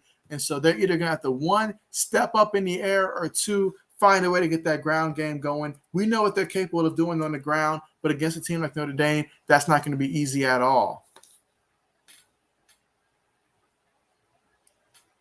All right, they toss it to the back. He's running, and up there's a penalty, so they're going to stop the play. Let's see, 80 Sora fan says, have to feed the dogs. We'll be back. All right, we'll be here. False start on the offense. And that was number 84 with the false start for Wisconsin, so move them back, and that's not good because Wisconsin's had trouble moving the ball all game long, so you're definitely going to want to make sure that you avoid those penalties. 1st and 15. Mike says Manziel is from super rich family, I think, and he act like it. Take for granted stuff. Yeah, that part was evident. Mertz up under center. Guy goes in motion. Mertz is rolling out. He throws it, and it's caught by the same 84 who the penalty was on. And he's out there running past people, running through people, just plowing his way, gain of 11 yards. And that's Jake Ferguson for the Wisconsin Badgers with 11 yards. We need to see more of that.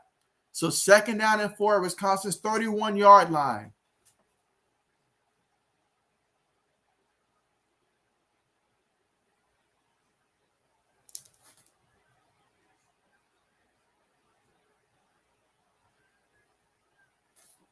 They hand it to the back. He's running.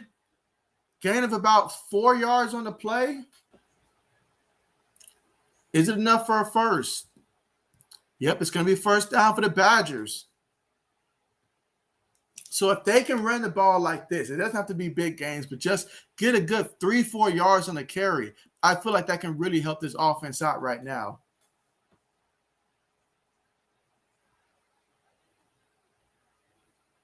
All right, so Wisconsin's in the huddle.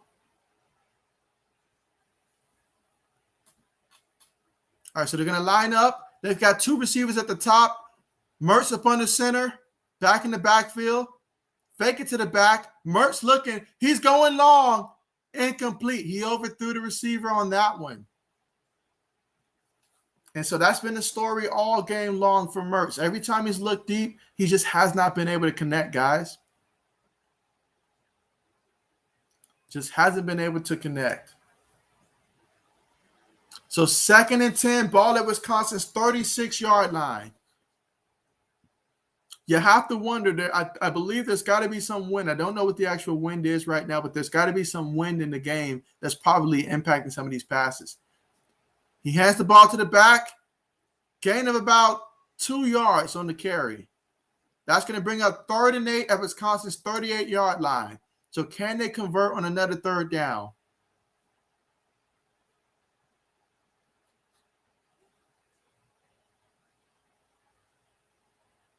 Yeah, this is big for Wisconsin, and this is also big for the Big Ten. So I really want to see Wisconsin find a way to win this game. All right, 3rd and 8. Ball at Wisconsin's 38. They've got 2 receivers at the top of the screen, shotgun, 1 receiver at the bottom. Mertz takes the snap. He's looking. Pass rush. He's feeling it. He throws it, and it's dropped. Would not have resulted in anything anyways. So 4th and 8, they're going to punt the ball to Notre Dame.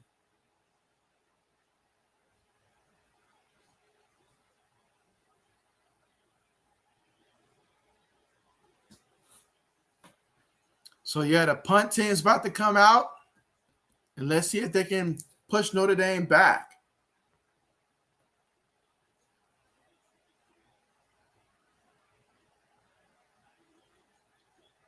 Punt is on the way. All right, so that one goes into the end zone. So, yeah, Notre Dame's going to take over at the 20-yard line. And, yeah, as Mike says, can we get to 10 thumbs up? Let's do it, guys. Make sure you press that thumbs up button. Anybody that's watching the YouTube channel, make sure that you guys are pressing that thumbs up button. Really appreciate you guys and all the support. So let's see if we can get to 10 in this game.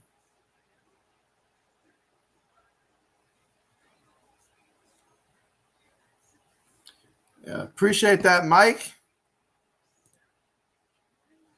Let's see. Mike says, what if Gordon was straight edge and he'd be like, I don't know, guys. I have practice tomorrow.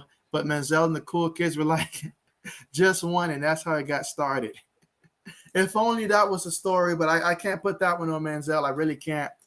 Just listening to the whole Josh Gordon thing, this man says that he was pretty much like he would, I mean, what wasn't he taking at this point? Like even before games dating back in like high school and stuff. I think he said he got started around, I don't want to say the wrong age here, but it was somewhere around that 14 to 16 range, I think, if I'm not mistaken. Maybe I think around that age when he really got started. So Josh Gordon was already that way long before he came into contact with Johnny Manziel. But they definitely shared a passion. I guess you could say that.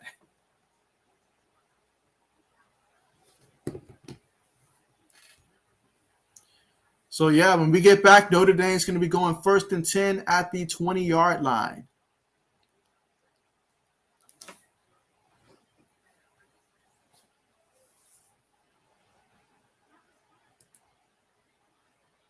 And Mike says, I don't know anything about it. Yeah, I remember he mentioned that, like they was trying to figure out when did all of his troubles start. I mean, he was doing this back in like high school and stuff before every single game. So, yeah, that's something that you got to try to figure out before you draft a kid. Like you got to speak to coaches. You can find someone that's going to give you some type of heads up of what's going on. Let's see. Mike says, I just know that they hung out together and partied down. They did. But you know what? I mean, we've seen a couple things. There's different types of parties and stuff when it comes to these athletes. Like take, for example, a Rob Gronkowski type of party. That party's going to look a little different than a party that maybe you might see Manziel and Josh Gordon at. I just got that hunch.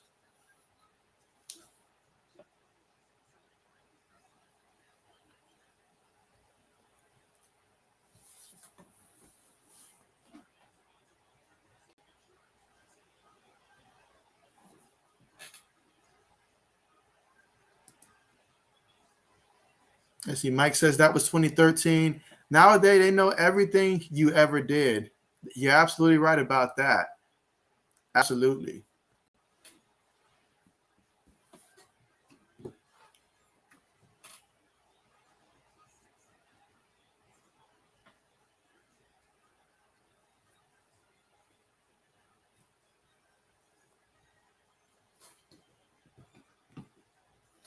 All right, so Notre Dame in the shotgun, got a receiver at the top and bottom of the screen. 2 tight ends. Takes a snap. He's looking. He's going deep. Looks like he overthrew him. Yeah, he overthrew him. I like the idea. I like the throw. I just don't like the results and the execution on the play. But, hey, I see what he was doing, and it wasn't a half-bad throw. I think there's some wind out there that's impacting some of these throws.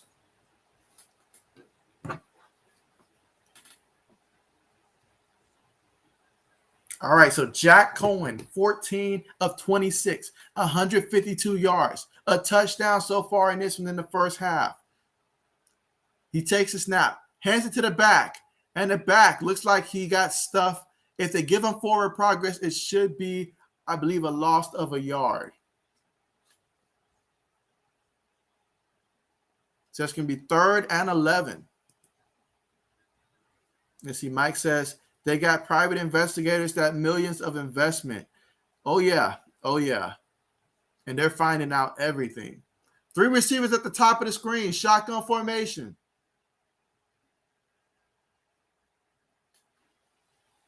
Got 1 receiver at the bottom of the screen as well. Wisconsin looks like they could be sending 4. They do. Cohen steps up. He throws it. And unless he was aiming for the coaching staff of Wisconsin on the sideline, that's not a good sight at all. So they're going to be punting the ball. So good job by Wisconsin. 3 plays, -1 yards for the Notre Dame Fighting Irish offense out there. Not even a minute off the clock. So they're going to have to punt the ball.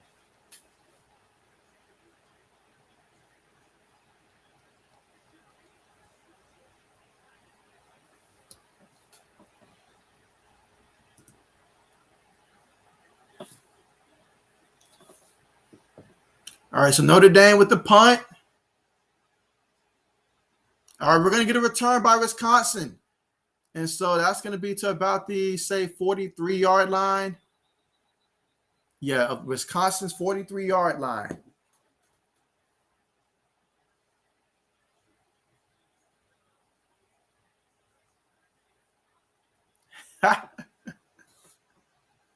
Coordinator's like, what's up with that?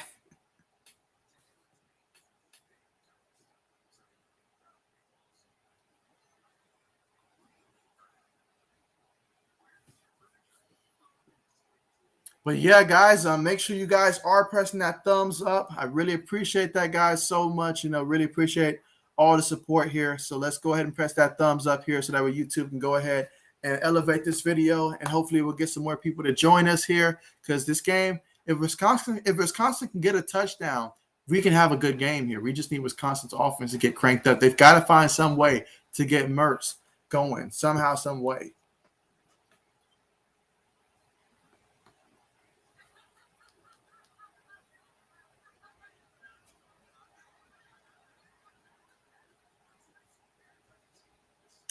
All right, so yeah, we are now at 10 thumbs up, guys. So really appreciate you guys so much for pressing the thumbs up here. I really appreciate you guys so much for that. So we are at 10, and I appreciate that. Yeah, so let's see if we can get to, by the end of the stream, 15.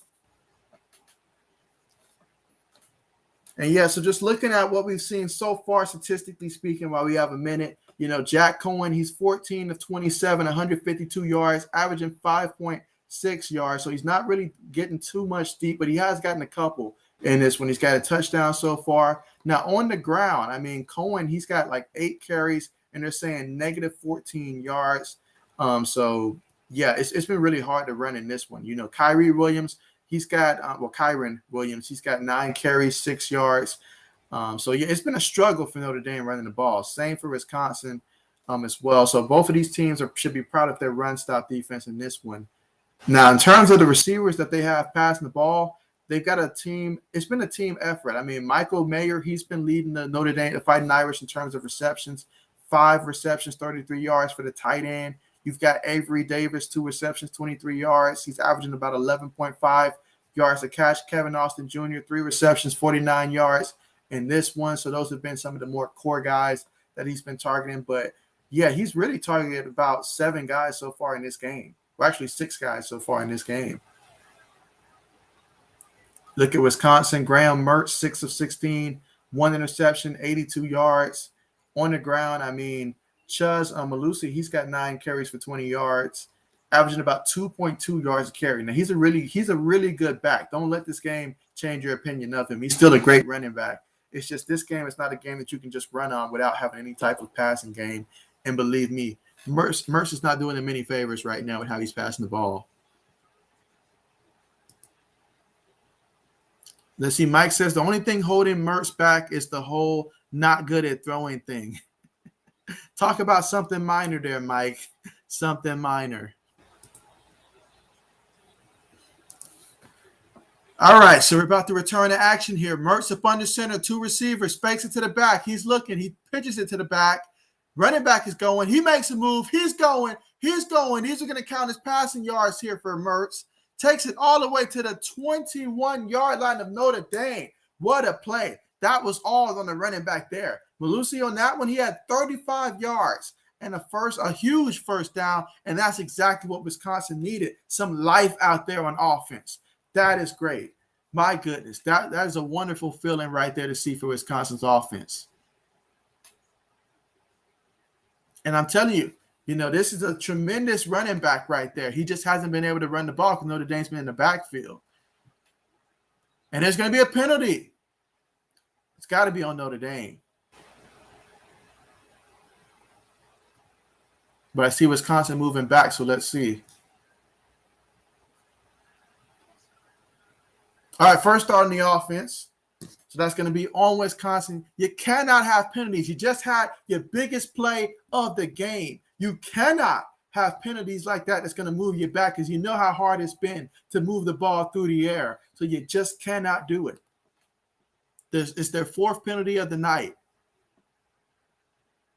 So 1st and 15 at Notre Dame 26-yard line. Fullback goes in motion. Mertz up under center.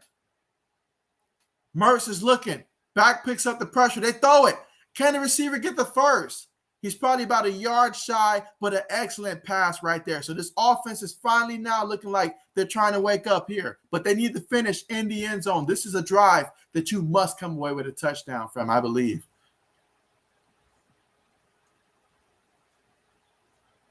So, yeah, that was a nice pass, and that pass went to Pryor.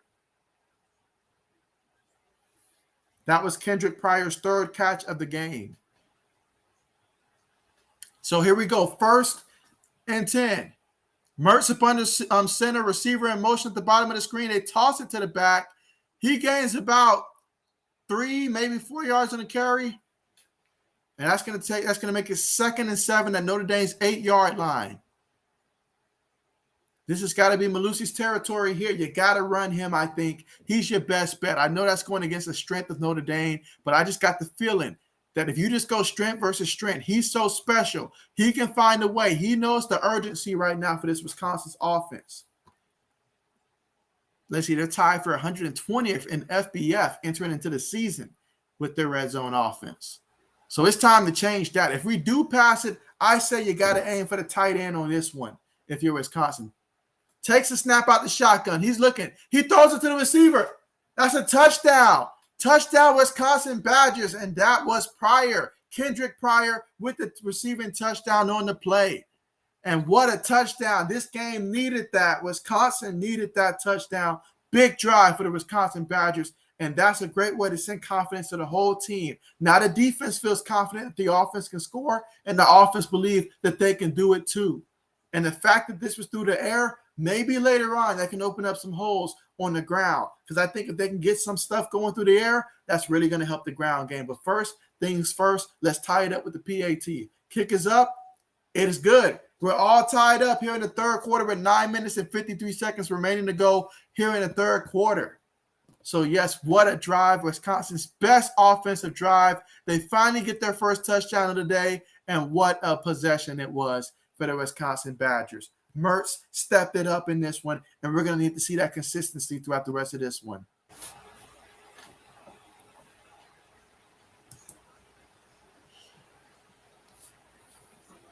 So what a play. And now revisiting Graham Mertz and his stats so far in this one. He's got 9 completions out of 19 attempts, 140 yards, 1 touchdown, and 1 interception so far in this one.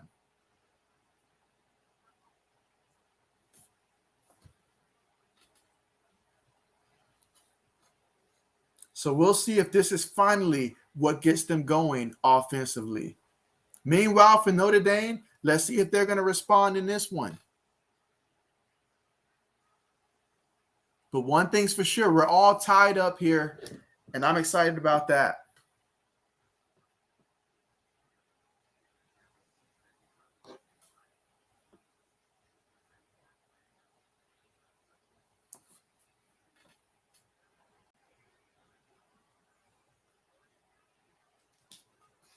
Yep, definitely excited about that. So make sure, guys, that you are pressing the thumbs up button. And if you're someone that happens to be watching and you're not subscribed to the channel, definitely consider subscribing to the channel. I mean, I consistently do these college football games on Saturday, and I also do NFL games. I do Sunday night football, Monday night football, joined by the Sports Blitz on Monday night football and stuff like that. And I join them on Thursday night footballs.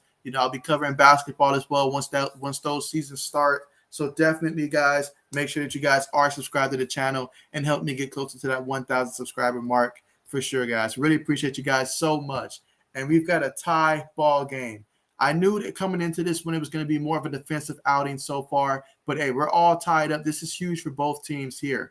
Whether you're rooting for the Fighting Irish or you're rooting for Wisconsin, this is a big-time game for both of these programs.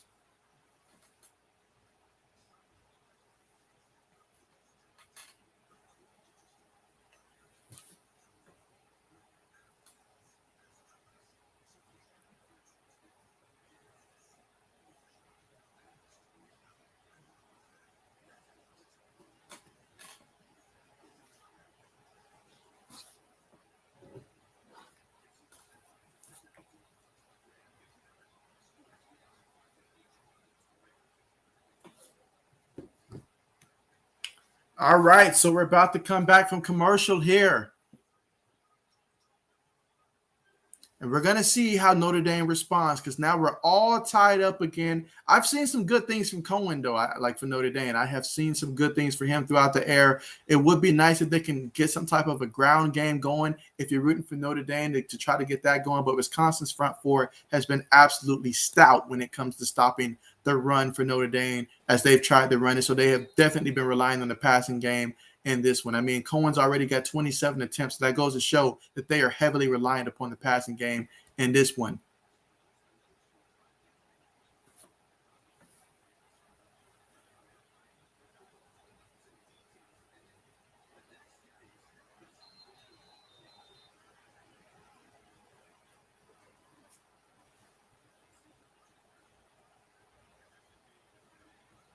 Is that a Wisconsin thing, I guess, with the holding the shoe up like that? All right, kick is up into the end zone.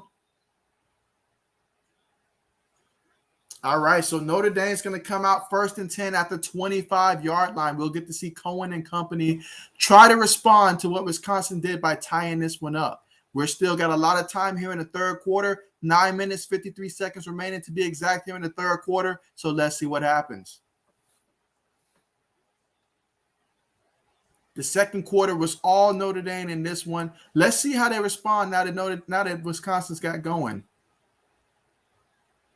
All right, so Cohen's going to line up in the shotgun formation. He's got 2 receivers to the right, got a receiver and tight end to the left. One back in the backfield. He takes a snap. Wisconsin sending 4. They got hands on him, and they bring him down.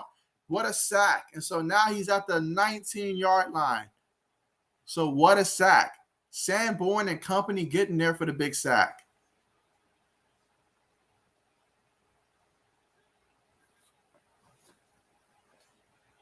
And Wisconsin, the thing about Wisconsin is that they're able to generate pressure by usually just sending 4 guys. A couple of times they sent 5, but for the most part, they're sending 4 guys. And every time Cohen steps up, that's when their offensive line collapses and they get him. Or either if he tries to bootleg to the outside, and then they have a lot of speed. They're surprisingly fast on that defensive line for Wisconsin. Shotgun formation for Cohen. He takes a snap. He's looking. He throws it. Incomplete. So that's going to bring up 3rd and 15 for the Fighting Irish. So 3rd and 15, which means that Wisconsin's going to be able to come after them with that front 4. This could be a big stop right here for Wisconsin, or it could be a big first down for Notre Dame.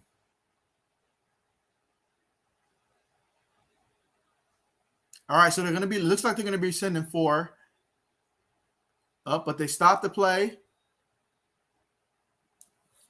Penalties can really derail a team. False start, so tack on an additional 5 yards right now. And you know what that means. That means Notre Dame is thinking about that Wisconsin pass rush. And I would too. Those guys, they are quick. They're getting back there, and they're simply winning the battles in this one. So now Notre Dame is faced with a 3rd and 20. They need 20 yards for the first down at their own 15-yard line. I wouldn't be surprised if they tried to run it. But he's going to take the snap out of the shotgun. He throws it to the tight end and shakes off a tackle, still moving forward. Gains probably about a good 6 yards. All effort right there by the big guy on that one, Michael Mayer. Meanwhile, Cohen, he's limping off the field here. That's not a good sign for Notre Dame. Not a good sign at all. So that's 4th and 14. They're going to have to punt the ball. Yeah, so we're going to have to monitor what's going on with Cohen there. Meanwhile, Notre Dame's about to punt.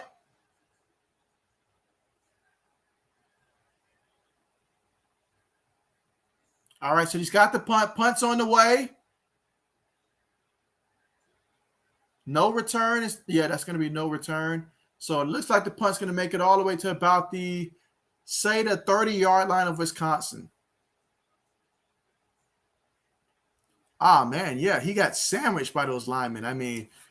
Cohen, he has taken a bunch of hits. I know he's 15 of 29 in the game, 158 yards and a touchdown, but that Wisconsin pass rush has been getting to him. So Wisconsin, fantastic job shutting down the run game and great job getting after the quarterback with that front 4. Those guys are something special that Wisconsin's got in that front 4, and that's really making a difference on defense for them. So let's go ahead and get some of these comments in right now while we've got a commercial.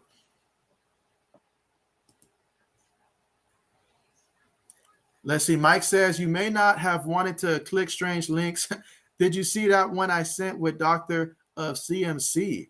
And so I haven't actually clicked that one yet. I got to go back and check that one. Got to. And so Mike says the fact that he's not on 3-week IR is telling him must not be a tear. I did notice that, Mike. I noticed there's going to be a couple weeks for Christian McCaffrey, but they didn't put him on IR. They said at least not at the moment. So we'll wait and see. They're obviously trying to be optimistic about this, but we'll see when it's all said and done what they do moving forward. But you're right about that. Doesn't look like a tear at all. Mike says, if Wisconsin win, how much rise in rank do you think?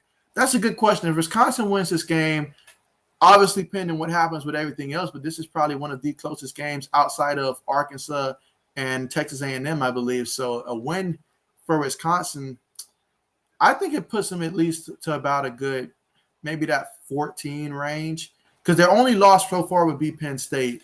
So maybe about 14 or 13-ish, I would say. Let's see. 80s Horror Fan says, keep up the great work. I'm listening. Appreciate you. Yeah, thank you so much. Thank you so much. So, and anybody that is watching, make sure if you haven't already that you press that thumbs up button, guys. I really appreciate that. And believe me, it does help the channel out a lot. It helps whenever YouTube is promoting videos, versus others that may be streaming similar games and stuff. So definitely appreciate you guys so much. And if you're someone new that's not subscribed, I'd appreciate it if you do subscribe to the channel, especially if you enjoy these live streams or either just enjoy receiving sport news. I do a lot of content, guys. I mean, I'm talking about over 1,000 videos already over the span of 9 months that I've been doing YouTube. So, yeah, I mean, one time I even posted 22 videos in a day, guys. So, yeah, believe me, I get a little crazy sometimes when it comes to promoting these sports stuff, but this is just what I'm passionate about, guys. So I really appreciate all the support.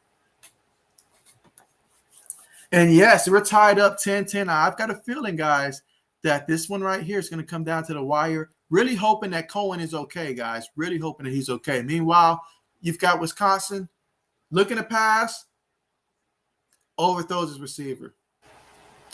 So that's going to bring up a 2nd down and 10 situation. That's been the story for the most part today. Every time Mercer's been looking deep, it's been incomplete. That big game that he had, he threw it basically to the running back who was at the line of scrimmage. But, yeah, when he's been trying to go deep, he has not been on the money when it comes to that deep ball.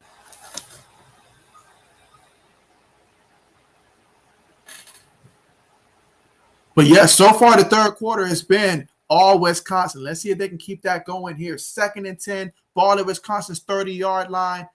Takes a snap out the shotgun, hands it to the back. The back gains about about 8 yards on the play, setting up 3rd and 2.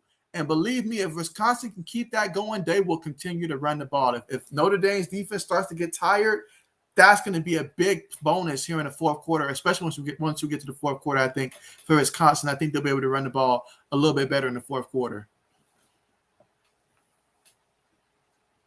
So 3rd and 2, ball at Wisconsin's 38-yard line.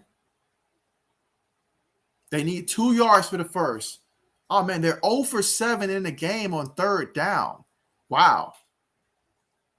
All right, so they've got a back in the backfield, shotgun formation, 2 receivers at the bottom of the screen. Receiver goes in motion, takes the ball. Quarterback throws it, and it's batted down by the defender. My goodness, he got in that backfield so quick. Incomplete pass, and Wisconsin, they got to punt the ball. So great job by the defense on that one. And that's Bo Bauer right there with that deflection coming through the middle, the interior of the offensive line, getting a hand up and deflecting it before that ball even went anywhere. And that was a big play there because, yeah, if he gets that pass off, you have to assume that might have been a completion.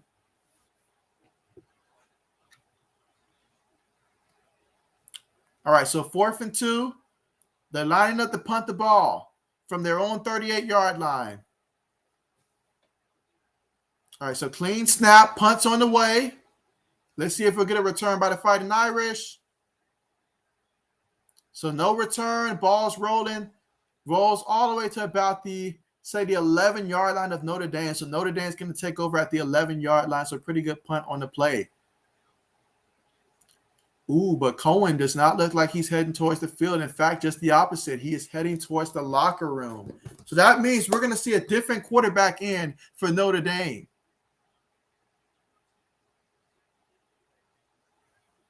So Drew Pine, 2nd-year player. That means he's a redshirt freshman out there. 5'11", 194 pounds. Let's see what he's got. Because Wisconsin has not been able to run the ball so far in this one, so we're going to have to see what he can do throughout the air. All right, receiver goes in motion, shotgun formation. 1 receiver at the top of the screen. Hand it to the back. He's running. He gains about a good, say, 6, maybe 7 yards on the carry. So if Notre Dame can find some way to start running the ball, that would be welcome right now because Cohen out of the game, that is big for them.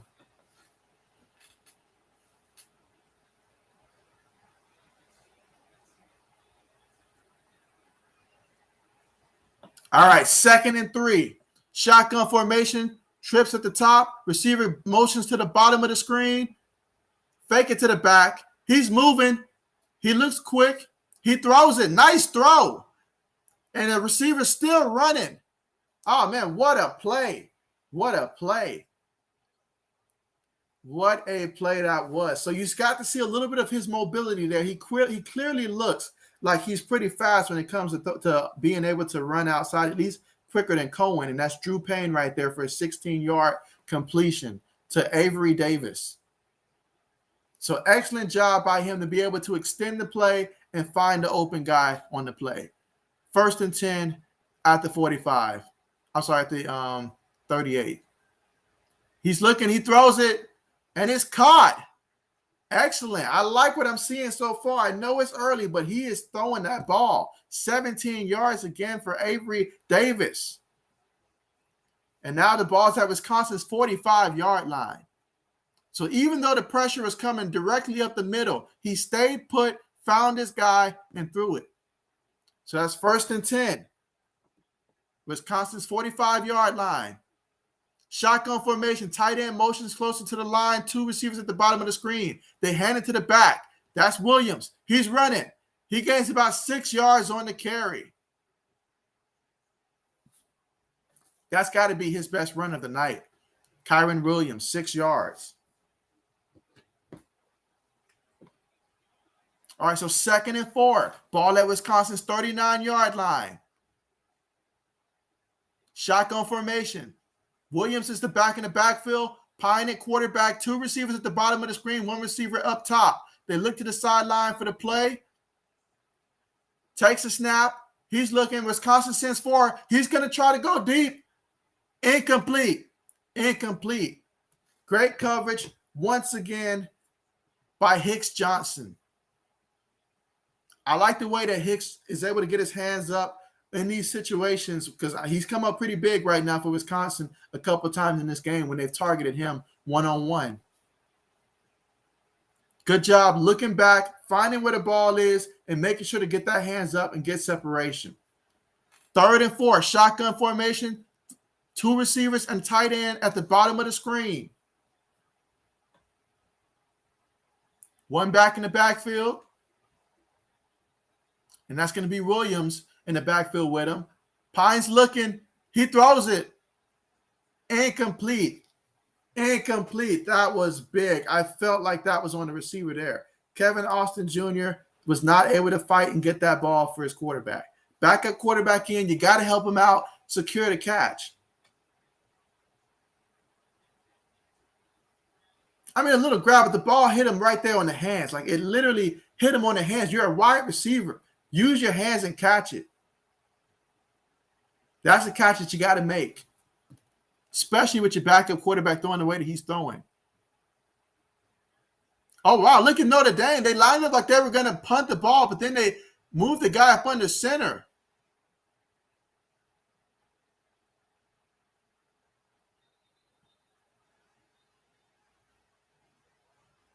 Up, I see is it a penalty?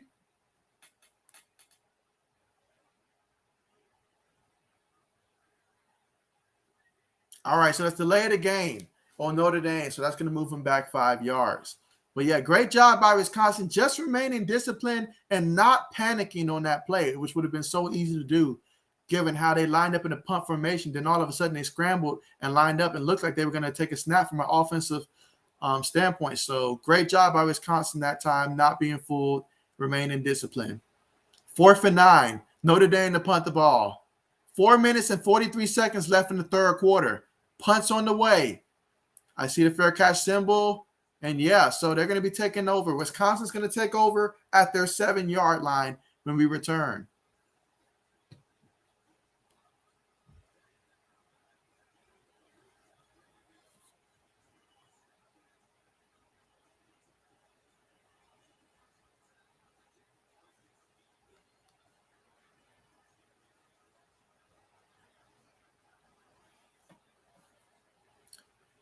All right, so we're going to get to see that Wisconsin offense come out there again, and let's see if they can go out there and generate some points here and try to take the lead in this one.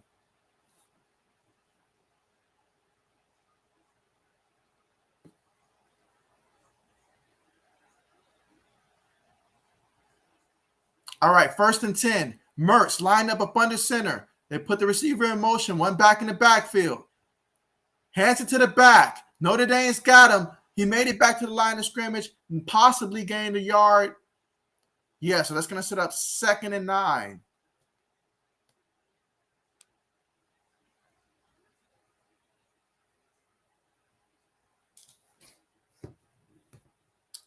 All right, so this is going to be, let's see, okay, they're saying 2nd and 10 actually.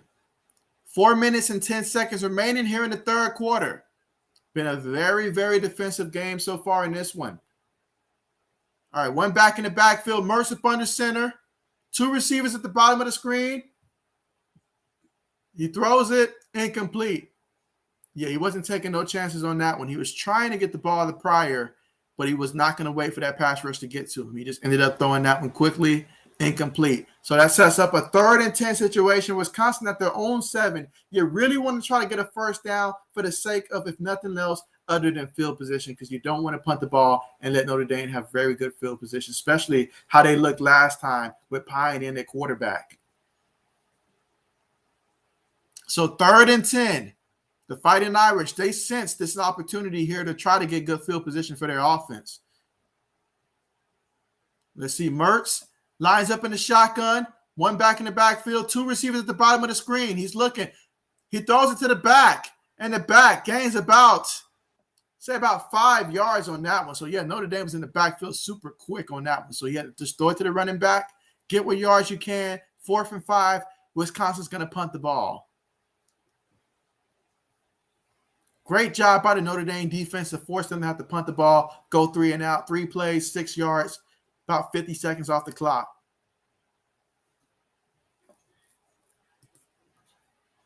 Let's see, Mike says those are huge skyscrapers in the background for Wisconsin.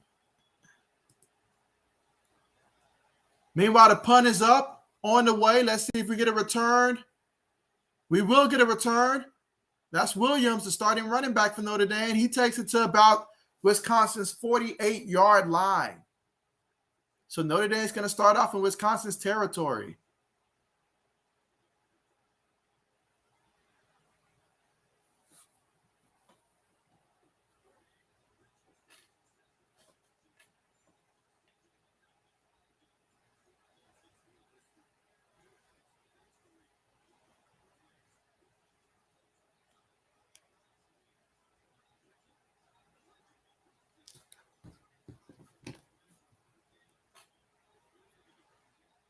All right, so let's see. 1st and 10 for the Fighting Irish. You got a receiver at the top of the screen and bottom. They take the snap out the shotgun. Wisconsin sends 4. What a hit.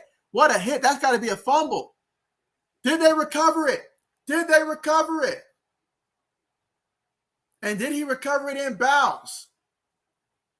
The referees are looking. They're trying to get to the bottom of the pile here. I think Wisconsin's got it. And Wisconsin does have it. Wow. Let's take a hit at this hit again. Oh, yeah, that's definitely a fumble because you got to remember, even if his arm is going forward, it's still the ball traveled backwards. So, therefore, that should still be a fumble on that play. And so it looked like he recovered it in bounds. Let's see the replay. Excellent job to recover the ball, stay in bounds, because if his foot touches out of bounds and then he touches the ball, it negates it. So great job by the Wisconsin defense and a big forced turnover here. Wow. Wow. What a play, guys. And so now that offensive Wisconsin is going to start off at Notre Dame's 40-yard line. Let's see. Mike says pop big 56, B. Johnson. Let's see. Mike says, I don't think they're playing in Wisconsin.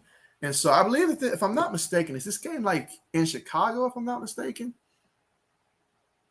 I think I did read that this game is actually somewhere else. So you may be right. But let's see. Mertz up under center. 2 receivers at the top of the screen. He's looking. He's looking. He's looking. He just throws this one away, and it's going to be 2nd and 10.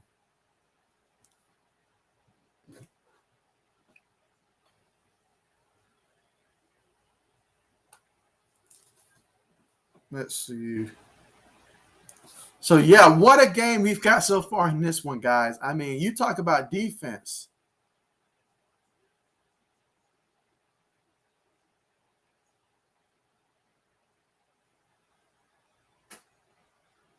Yeah, it's in Soldier Field, apparently. So, yeah, that's a good question, Mike. I'm wondering the same thing myself here. Meanwhile, shotgun. Hands it to the back, but there's a flag on the play, so let's be cautious with that because there is a penalty. So this very well could be coming back.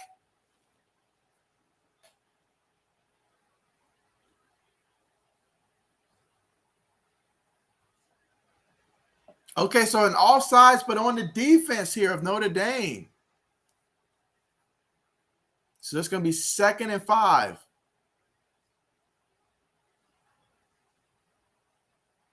Okay, yeah, definitely in that neutral zone.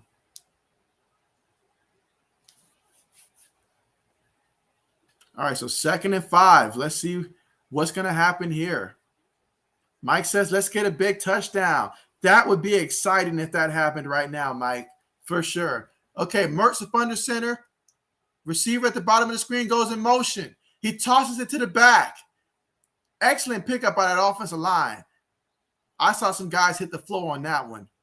He fell about a yard shy of the first down, but that does set up a 3rd and 1 situation at Notre Dame's 30-yard line. You have to think they're going to try to run the ball again on this 3rd down play. You have to think that that's at least going to be the consideration. But I see that they have Malusi on the sideline here, so we'll see what they go with. Maybe now's the time to possibly call the quarterback sneak, maybe. All right, so they got a couple tight ends in, got the fullback in. Hand it to the fullback, actually. And that's going to be a 1st down. That's going to be a 1st down. Great job by the offensive line to power through and provide some room for the fullback on the play.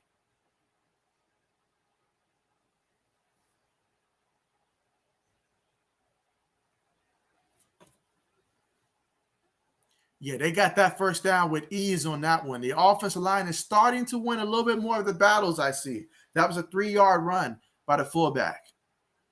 Mertz up under center. Fullback goes in motion towards the top of the screen. They've got a receiver at the top, also one back in the backfield. Mertz is looking. He's looking. He throws it. It's caught. Sideline. That's a catch. And that's going to be a gain of about 8 yards. Great job to make that sideline catch by Danny Davis III for 8 yards, taking it all the way to Notre Dame's 19-yard line. Again, we've got 1 minute, 19 seconds remaining here in the 3rd quarter. Excellent job to go up and get that. You only need 1 foot in college football.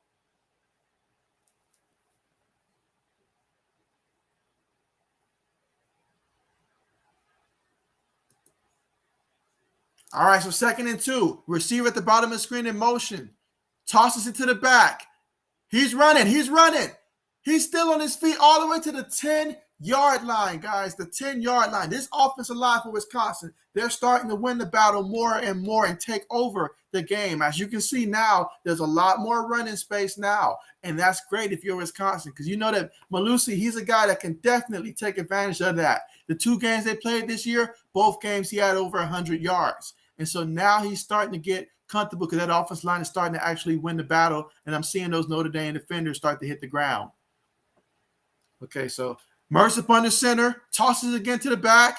This time, though, Wisconsin, they get past the block. I mean, not Wisconsin. Notre Dame got past the blockers, met him in the backfield, no gain on the play, 2nd and goal. And, yeah, they're going to take this one, it looks like, to the end of the quarter. So that's a great move. Take it to the end of the quarter. And let's go ahead and draw up an excellent play here to try to score. I think you may want to consider some type of bootleg to the tight end coming up. But here we go. At the end of the 3rd quarter, it's all tied up. 10-10 on this one. I mean, you have both teams, they had turnovers in this game, whether it was Mertz throwing the interception, then the Wisconsin defense forcing that fumble and recovering it. And so both teams have been pretty much even in this one. The 1st quarter, Wisconsin scored 3-0. 2nd quarter, Notre Dame scored 10-0. 3rd quarter, Wisconsin scored 7-0. So let's see how this 4th quarter goes, guys. But we're all tied up 10 apiece. Let's get through some of the comments. You say both teams have legit offensive line. I think I'm more so sold of Wisconsin's running abilities when it comes to their run blocking and stuff. I really like that aspect of them. Now Notre Dame, there's a couple questions I have in terms of their pass protection and stuff, or maybe Wisconsin's just that good. It could be the case. But yeah, I like Wisconsin's offensive line. You said great footwork. You said it's that number 6 running back I think is good. Yeah, that Malusi, he is good. From what I've seen so far this year, he's definitely good. Mike says that puts too much importance on that football. Yes, but here we are, guys. We're at the goal line of Notre Dame's 11-yard line, 2nd and goal when we come back from commercial. 6 plays, 28 yards, nearly 3 minutes, time of possession. And when we return, it will be the start of the 4th quarter, and that's when games are won and lost in the 4th quarter. Really big. You said, let's see, 80s Horror Fan says that running back is really good.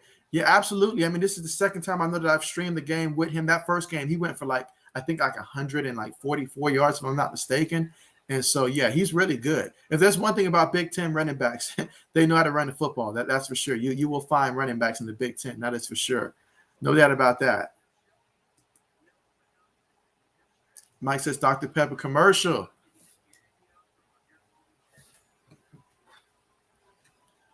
Let's see. All right, so from what I'm seeing so far right now, we've got 13 thumbs up. So let's see if we can get it to 15, guys. Come on, keep those thumbs up coming. Make sure you press the thumbs up. And also, if you're not subscribed to the channel already, make sure you guys are subscribed. I'm telling you, we do this every Saturday when it comes to these college football games, as well as some NFL streams as well, along with sport news as well. So definitely appreciate you guys so much for joining us here as we watch now. It's about to be the 4th quarter of this game that's tied up 10 apiece.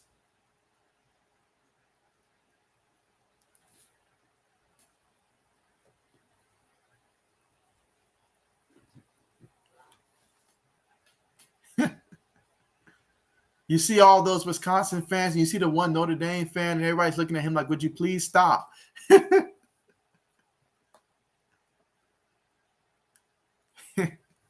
That was funny.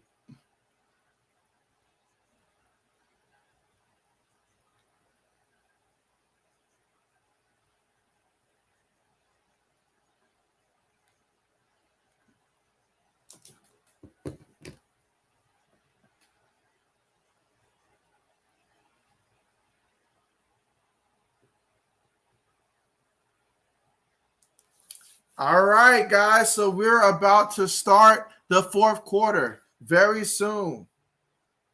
And man, so far in this one, I mean, wow, what a game so far. We've seen a lot of good stuff by the defenses, but we've seen a couple sparks from both teams' offenses. So let's see who's going to put it together. 2nd and goal here for Wisconsin.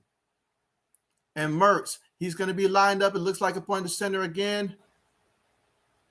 They've got the tight end. Receiver goes in motion. He gets closer to the line, hands it to the back.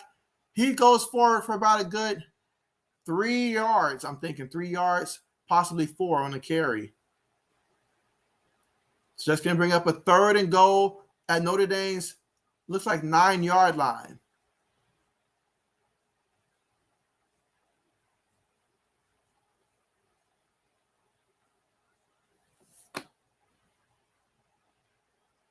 All right, here we go, guys. 3rd and goal. Let's see what happened. Mertz is lined up in the shotgun. 3 receivers at the bottom of the screen, back in the backfield. He takes a snap. He's looking.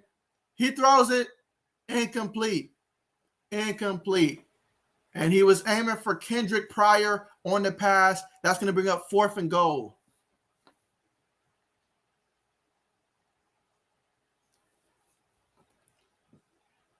Yeah, so that's going to bring up 4th and goal, that incomplete pass. And so they're going to go for the field goal. Obviously, you want a touchdown, but you definitely want to make sure you hit this field goal, guys. 27-yard attempt. This to give Wisconsin the lead in the 4th quarter. Kick is up, and it's good. So Wisconsin takes the lead 13-10. So way to capitalize off the turnover there. 13-10 is the score. Wisconsin's up. 14 minutes and 14 seconds to go here in the 4th quarter. So plenty of time for both teams.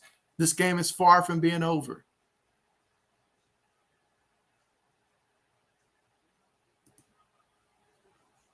You see, Mike says, will the real Notre Dame fan please stand up? I think we found out who that was. Mike says, ironically, South Bend is a few hours away. Wisconsin more half a day. All right, let's get ready to see what we're going to see from the kickoff.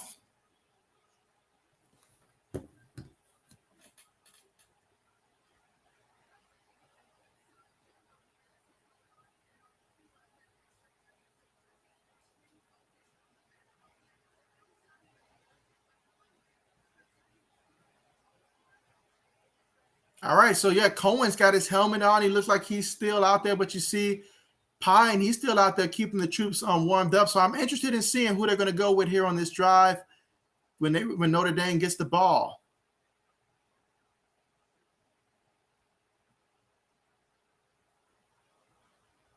All right, so Wisconsin with the kickoff. Let's see if there's going to be a return. We will get a return. The 10, the 15, 20, 25, 30, 35, 40, 50. He's going. He could go all the way, guys. 20, 10, end zone, touchdown, Notre Dame on the kick return. That's not something you see every day in today's NCAA football these days. But wow, what a big return. It doesn't matter who's quarterbacking right now, because if you can score on special teams, my goodness, what a play that was for the Fighting Irish. And man, Chris Tyree with the 96-yard return for the touchdown. My goodness. Excellent job by Notre Dame not to pick up any penalties or anything. So that was a pure run back. And wow, what a play. What a play. What a play, guys. Let's see. 80s Horror Fan says fourth quarter is where heroes are made. Absolutely. Let's see if the PAT point is going to be good. PAT kick is up, and it's good. Notre Dame up 17-13. So how about that? Talk about a shift in momentum. Just like that. You have Wisconsin. They looked like they were going to score a touchdown, drive stalled out, kick the field goal, kicked it off, and before the defense can even hit the field, Notre Dame finds a way to score, guys. Wow. And as Mike says, he could go all the way.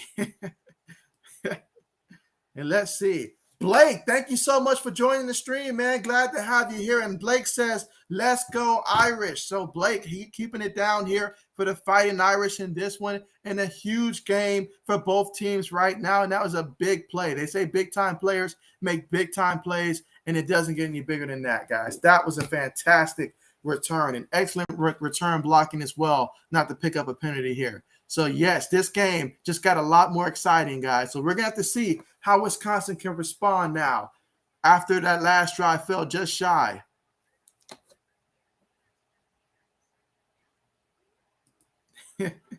Let's see. Mike says, oh, look at the Notre Dame fan pointing at everyone. He says, take that, he said. Yes, and so absolutely, guys. This is, wow, what a game here. I mean, it started off being a lot of defense early on, and we're starting to see a lot more big plays start to happen here just in time for the fourth quarter, guys. This game's going to go down to the wire, and I'm looking forward to seeing what Wisconsin's going to do when they get the ball back.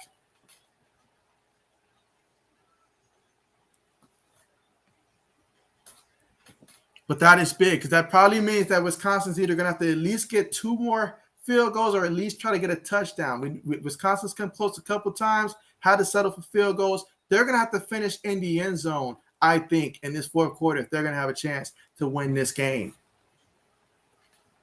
And if you're Notre Dame, you're happy about that, because now you don't have to worry about who's coming in at quarterback right now. You get a little bit longer to wait on that decision and see how Cohen's actually feeling out there. So great play right there for the Fighting Irish. And if you're someone that's watching the stream, you know, and you haven't pressed the thumbs up button, definitely press that thumbs up button. If you're new to the channel, I'd appreciate if you guys would subscribe, especially if you're someone like me that you love, you know, sports, whether we're talking college football, NFL, NBA. If you like any of those, definitely make sure that you are subscribed to the channel, because believe me, I produce a lot of content, whether we're talking sport news or live stream. So I appreciate you guys so much for all the support, guys. Really mean that. Let's see. Mike says, JB, do you think the thumbs up are helpful? I absolutely do. 1,000%. 1,000%.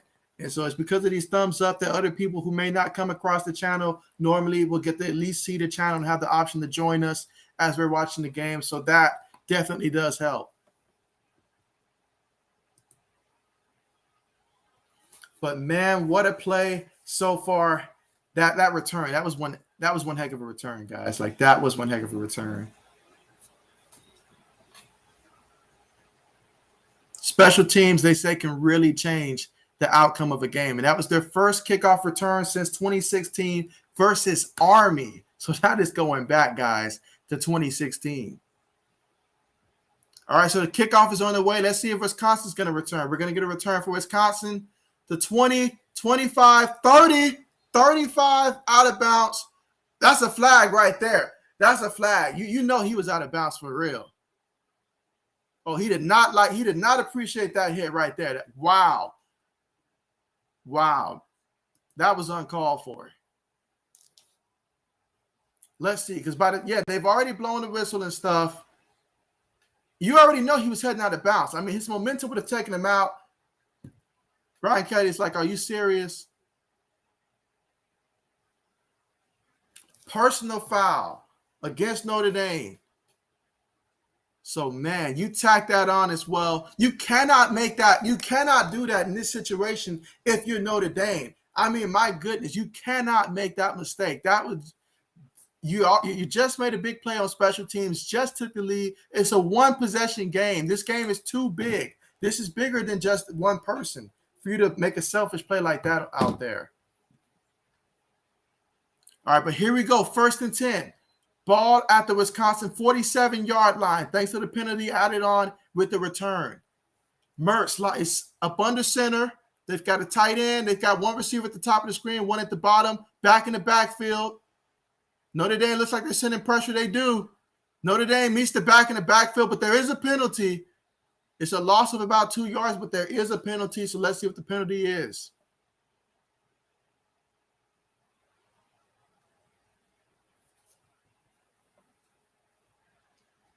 Holding on the offense. So that's going to move them back to 1st and 20. Not good news, because every time we've seen Mertz try to go deep, he's pretty much missed on all of his deep passes. He has not been able to throw with whatever wind is out there. I don't know what the wind is out there, but I know that it's strong enough to where they've had to hold down a couple kickoffs. So, yeah, big-time penalty against Wisconsin on this one. All right, 1st and 20. Ball at Wisconsin's 37-yard line. They've got 2 receivers at the top, lined up in the shotgun. Let's see. He's looking. He throws it, and that's going to be a gain of maybe about a yard on the play. He just pretty much wanted to get the ball out of his hand on that one. So Mertz, he probably gained they're saying, maybe about 1 yard in the play. That's going to bring up 2nd and 19 at Wisconsin's 38-yard line. They're going to, if I'm Wisconsin, I'm trying to get at least 8 yards at the minimum on this play and try to make it 3rd and at least manageable or convertible. All right, 2 receivers at the bottom, shotgun formation. Mertz takes it, throws it to the back. He's running. All right, so he gained some yards on the play. Let's see. That's going to set up – that's about a 9-yard gain. That's going to set up 3rd and 10. So let's see, 3rd and 10. So at least it's manageable now. It's in a situation where it is manageable. They're at their own 47-yard line. Let's see what happens. Can they overcome the penalty that they had on 1st down on this drive? All right, they're saying 3rd and 11. Shotgun formation. 2 receivers at the bottom of the screen as well as the tight end. He takes a snap. He's looking. Pass rush got him. He loses the ball. Notre Dame's got it. There is a penalty, however. But Notre Dame clearly forces the fumble, and they recovered it. But there is a penalty, so let's see what the penalty is. This is going to be a huge call.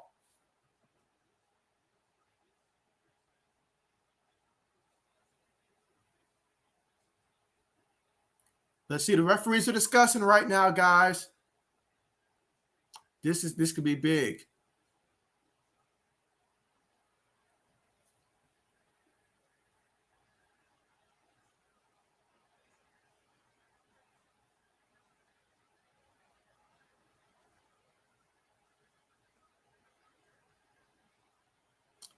Wow, so the penalty was on the offense. That penalty is declined. So now we're looking at a situation now where Notre Dame, I believe they say Notre Dame recovered the ball. Yes, so Notre Dame recovered the ball there. So, wow, guys, talk about a big turnover. Big turnover.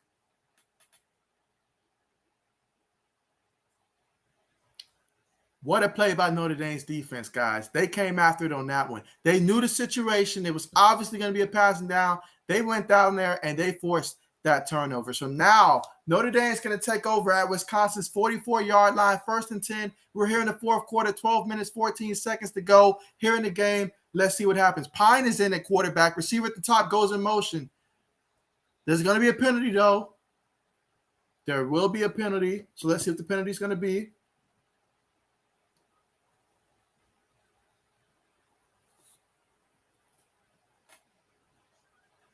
They're saying false start on Notre Dame. So, yeah, that's going to move him back. Still remains first down. 1st and 15 now at Notre Dame's 49-yard line.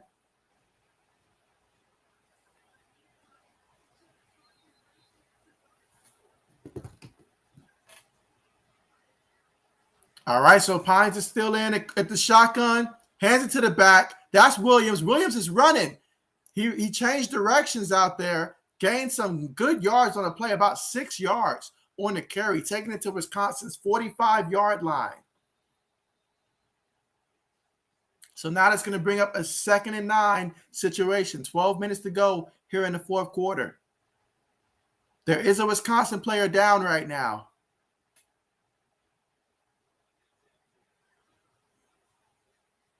All right, so we're going to be taking a commercial timeout while they attend to the injured player for the Wisconsin Badgers.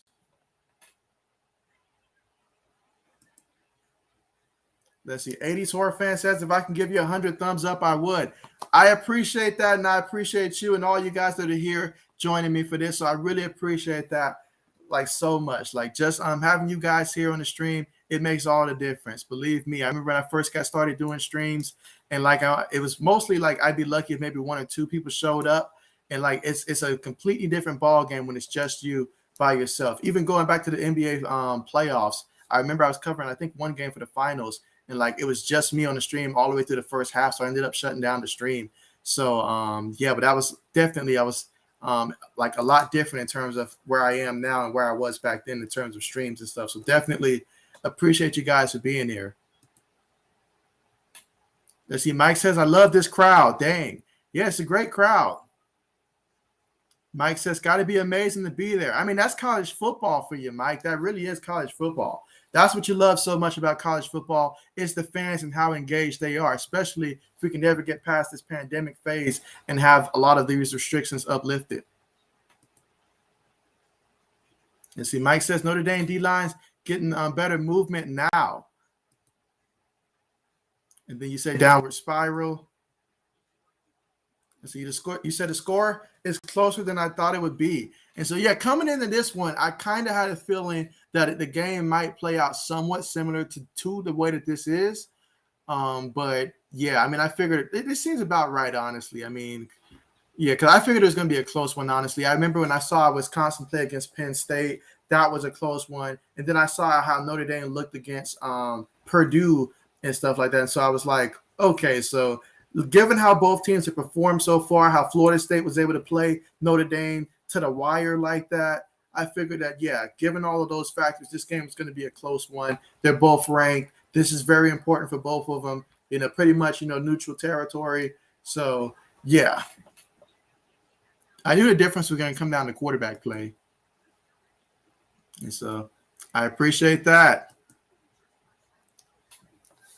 And so, yeah, we're waiting to find out, obviously we're hoping the best for the injured player for the Wisconsin Badgers. Hopefully he'll be all right soon. And we're looking at 2nd and 9 at Wisconsin's 45-yard line. Again, there's 12 minutes and 7 seconds remaining to go here in the fourth quarter. So still plenty of time remaining in this one.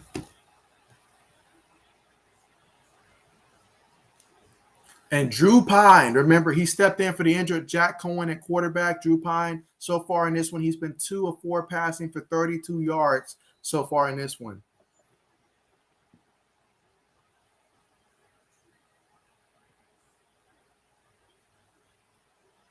All right, so Pine's in the shotgun.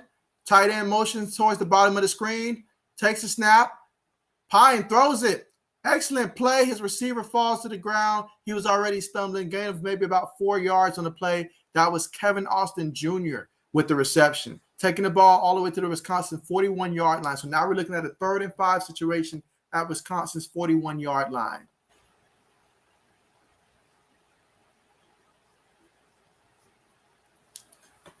All right, so let's see. 3rd and 5. Looks like Pine's going to line up in the shotgun formation. 3 receivers up top. He looks to the sideline to make adjustments. It looks like Wisconsin might be sending some pressure up the middle. Let's see how many of these guys they actually send. 5 seconds on the play clock. Wisconsin sends 4. Great pickup by the running back there. And so Pine was able to throw the ball for the 1st down. That was Kevin Austin Jr. with the 7-yard reception. So he's been targeted on this drive multiple times. I love Pine's confidence. He does not mind standing in the pocket, especially when that pressure gets there. But, man, Williams had a big pickup in that pass block right there because the linebacker came in untouched, and he didn't just bump him. He was blocking him out there. All right, 1st and 10, shotgun formation. Got a receiver at the top of the screen and at the bottom. Tight end also at the top of the screen as well and bottom. And it's going to be a timeout, Notre Dame. So we got a timeout with 10 minutes and 45 seconds left to go here in the 4th quarter again. Notre Dame has the ball at Wisconsin's 34-yard line. It's 1st and 10, and they're up 17-13. So if you're Wisconsin, you do not want to give up a touchdown in this situation. A field goal, that's much more doable. But to ask your offense to have to score 2 times in a row with about 10 minutes left in the game, I don't know. The way that their offense has been looking so far, you really don't want to be down 2 possessions right now. You need the defense to step up and make a play. Let's see. And while we have some time here during the commercial, it all started for Notre Dame with Jack Cohen prior to his injury. He was 15 of 21, 158 yards, and a touchdown. But then he got banged up. Drew Payne came in, has done a good job, 4 of 6, 43 yards. So as a unit, Notre Dame is 19 of 35 for 201 yards passing and a touchdown, no interceptions. Now you look at Wisconsin. It's been all Graham Mertz, 13 of 28, 163 yards, 1 touchdown, 1 interception in this one. You know, you look at receiving, both teams have spread the ball around when it comes to receiving. They each have, I believe, for Notre Dame, they've got 6 different receivers that's caught the ball, including a couple tight ends. For Wisconsin, they've got 7 different players that has caught a pass in this one. The best receiving stat so far for Notre Dame is Michael Mayer, 6 receptions, 39 yards. You look at Wisconsin, it's been Kendrick Pryor. He's been a leading receiver for 4 receptions, 47 yards, and even a touchdown. So that's what we've seen so far in this one. Both teams have been able to generate some pretty healthy pass rush from time to time. Good run stopping in this one. I feel like Wisconsin's done a better job of running the ball as of late. Notre Dame looks like they're starting to show some life in the running game as well a little bit later on. But yeah, the biggest difference has been the production at the passing game between Notre Dame and their quarterbacks and Wisconsin and Mertz. But Mertz, if he can hit on some of those deep passes, I feel like Wisconsin probably would be leading right now, but he cannot hit a deep pass for anything in this game. And that's really been the biggest difference.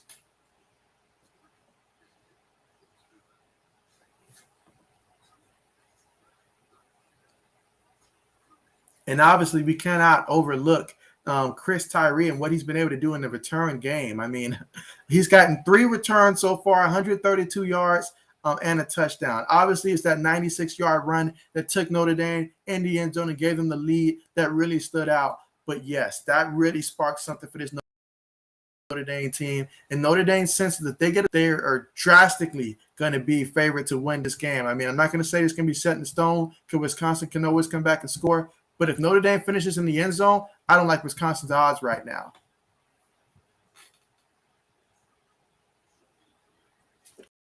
Also, note that Notre Dame did miss a field goal early in the game. So if they do get in field goal range, you know, that's something to consider as well. So if you're Notre Dame, you're trying to get a touchdown in this one.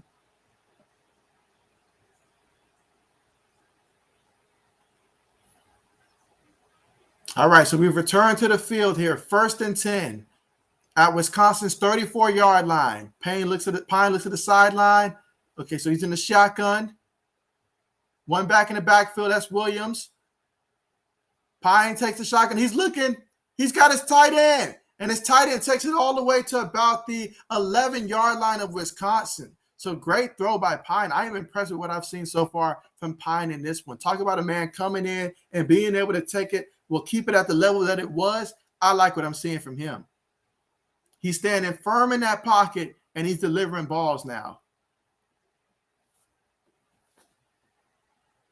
All right, Notre Dame in the shotgun. They hand it to Williams. Williams met in the backfield, but he shakes the guy off. He's still trying to run, but he's way in the backfield now. Yeah, he lost 4 yards on that one. So a loss of 4 yards on the play. This could be really big. Wisconsin has got to make sure they keep Notre Dame out the end zone.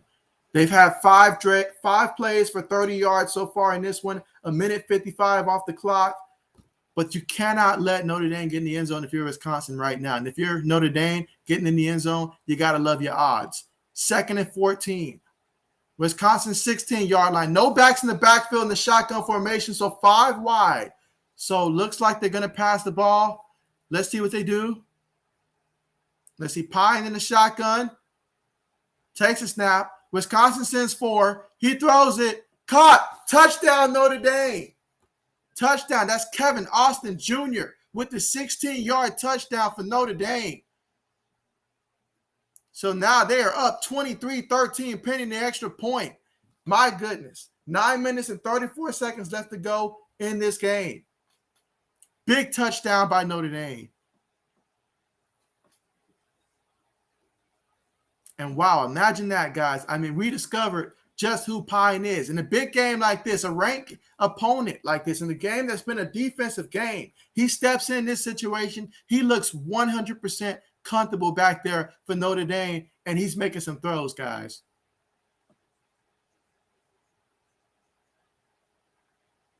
PAT is good.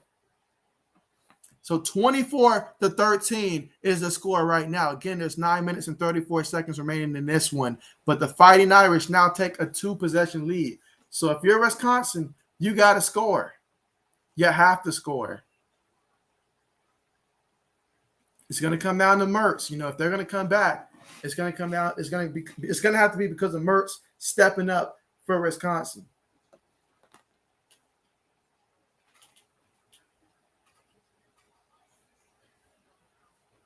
Meanwhile, we are at commercial, and after the commercial, we will see Notre Dame kick it off.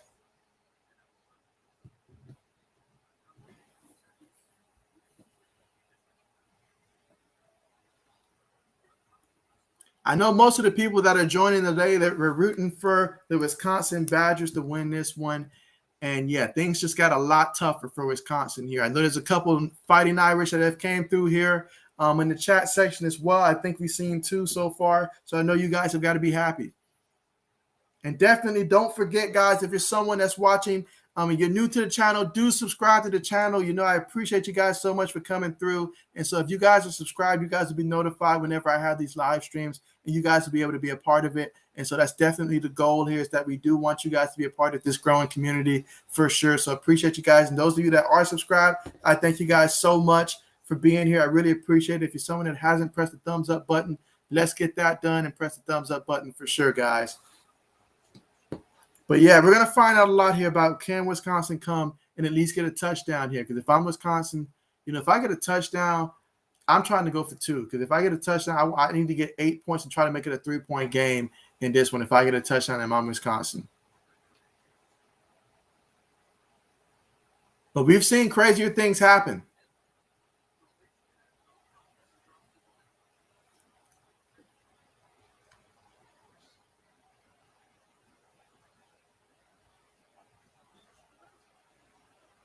All right, so yeah, we've reached 15 thumbs up here. So I appreciate that, guys. Yeah, let's see if we can keep that going. But 15 thumbs up.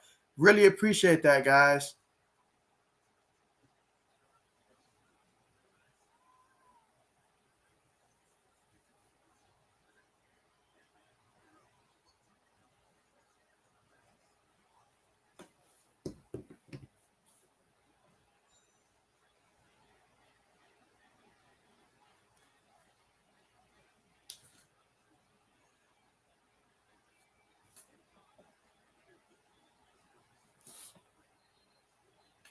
I was about to say, we got a Brady Quinn sighting out there.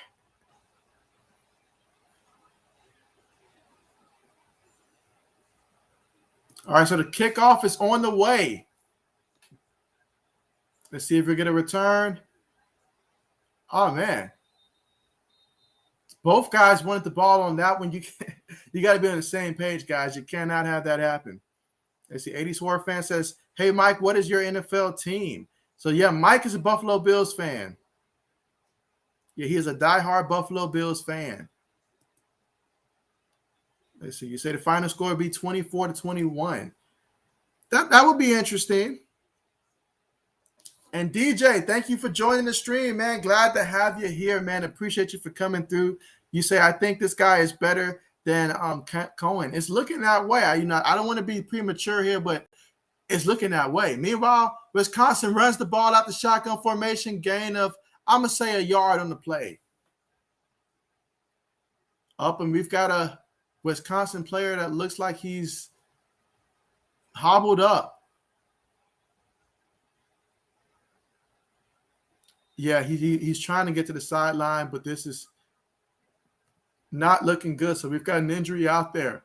And that's running back Isaac Gorendo. I believe he's the second string running back for the Wisconsin Badgers.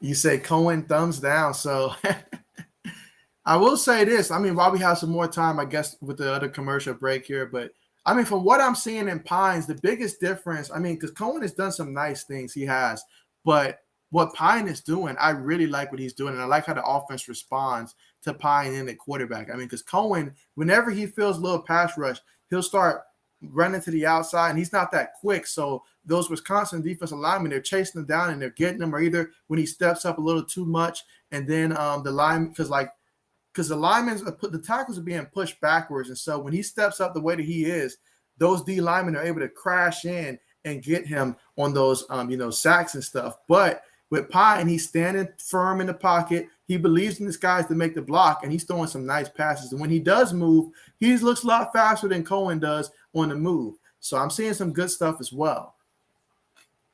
They always say that you never want to give the backup a chance to go out there and show what he can do. And so, and that's probably the reason why, folks. Well, if you're the starting quarterback, that is, you don't want the backup to come in and show what he can do. All right, so we got the shotgun formation. Mertz is looking. He throws it. It's caught. That's going to be a first down. Gain of about 12 yards, and that's Pryor with the reception. Kendrick Pryor with the reception.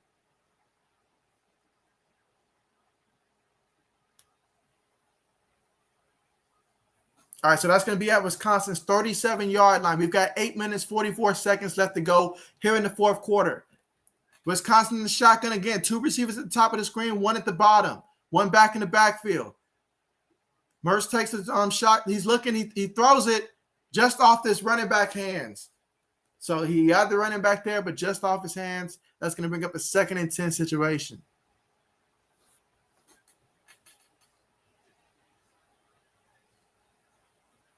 All right, 2nd and 10, ball at Wisconsin's 37-yard line.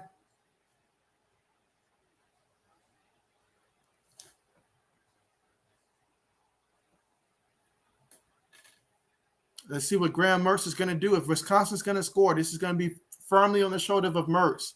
He hands it to the back. Running back runs. He gets about 9 yards, I'm thinking, on the carry.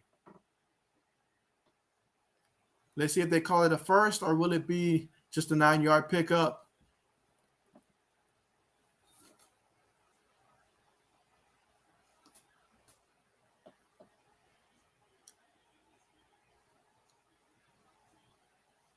All right, so they need to pick up. Well, they've got the first down, actually, at Wisconsin's 47-yard line. Again, the score is Notre Dame 24, Wisconsin 13. Wisconsin in the shotgun, 2 receivers up top, 1 at the bottom. Takes a snap. Mertz is looking. Mertz is throwing it across the middle. It's caught. That's going to be a first down. Nice pickup there. So good job by Mertz getting that completion. It was open across the middle of the field. He found the open guy. Good job on that. Because he had to make sure that he gets it above the linebacker but below the safety in the middle and find a receiver sitting in the middle of the coverage. All right, 1st and 10. 3 receivers at the top of the screen. takes a snap. He's looking. Pass rushes in front of him. He throws it, and that's going to be incomplete. Incomplete. That was high. Incomplete. That's going to be 2nd and 10 at Notre Dame's 34-yard line. So they have to score something. This is 5 plays, 41 yards, 1 minute, 26 seconds. So far off the drive, they have to score something, but you prefer that something be a touchdown if you're rooting for the Wisconsin Badgers. Mertz is looking to the sideline to get the play.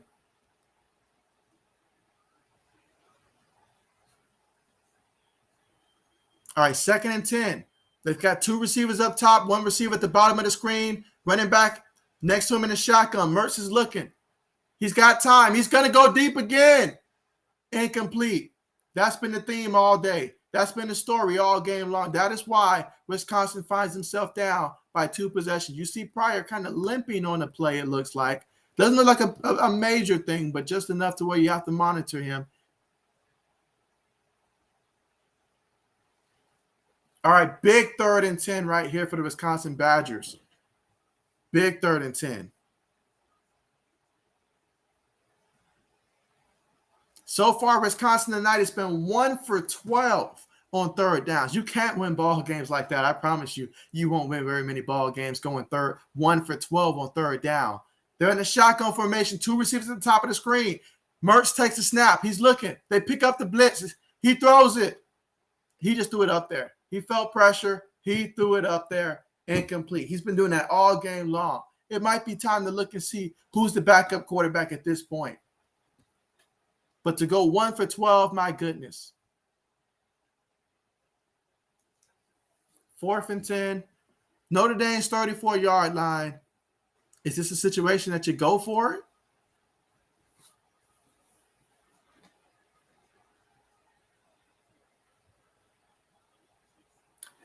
All right, so they're going to go for the field goal attempt. 52 yards. 7 minutes, 34 seconds left remaining. They kind of sort of need to hit this. Let's see. Kick is up. No good. No good on the play. So, yeah, he missed the field goal, guys. He missed the field goal. That's a big miss for Wisconsin. You can't get those points back. That's going to be really tough. Really, really tough. Because not only do you need to score twice, but you got to find a way. You have to find a way to stop Notre Dame. And so, yeah, I mean, that was a tough situation because Mertz hasn't shown you enough in this game for you to believe in him to get the 10 yards on that play, I think. So 52 yards, if you feel that if you're confident in your kicker, then I guess I can understand. I won't fault it, but at the same time, you got to hate the results. So now if this game is going to stay competitive, it's going to be up to that Wisconsin defense. Notre Dame in the shotgun. Tight end motions to the bottom of the screen. They hand it to the back. He's going forward. Gains about a solid 5 yards on the play. Or actually, it's a 6-yard pickup by Kyron Williams. That takes the ball all the way to Notre Dame's 40-yard line. So it's going to be 2nd and 4, guys. We've got about 7 minutes left to go here in the 4th quarter.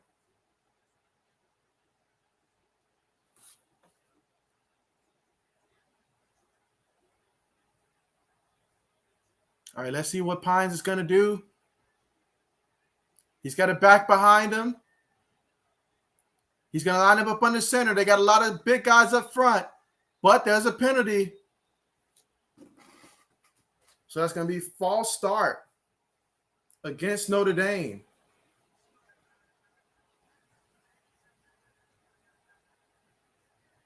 All right, 5-yard penalty. So that's going to be 2nd and 9 now.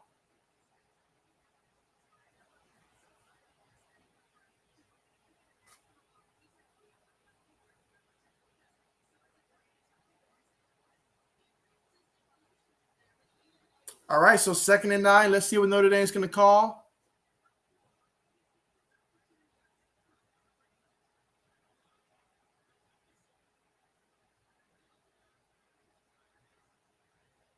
All right, shotgun formation here. Only one wide receiver on the play. Well, 2 receivers. Hands it to the back. Williams makes a guy miss. He's running. He's still running, trying to get something. He gained perhaps a yard on the play, maybe 2 yards, taking it all the way to Notre Dame's 37-yard line. So that's going to be 3rd and 7 from their own 37-yard line. Again, we've got about 6 minutes left to go in this game. So time is definitely a major factor at this point of the game. And if you're Wisconsin, I don't know, maybe you think about putting in the backup quarterback if you think he might can provide a spark or something at this point. I don't know. Mertz is missing a lot of deep passes right now. All right, well, first things first, you got to make a stop if you're Wisconsin. Shotgun formation, trips at the bottom of the screen, receiver motions to the top of the screen. That's now 2 receivers at the top. He takes the snap. Pine is running. He's still trying to stay on his feet. He gets sacked. He ran into his own blocker on the play, ended up taking a big sack on that one. I'm going to talk about a big hit. And that was Jack Sanborn with the sack again. I mean, he's just been a force out there.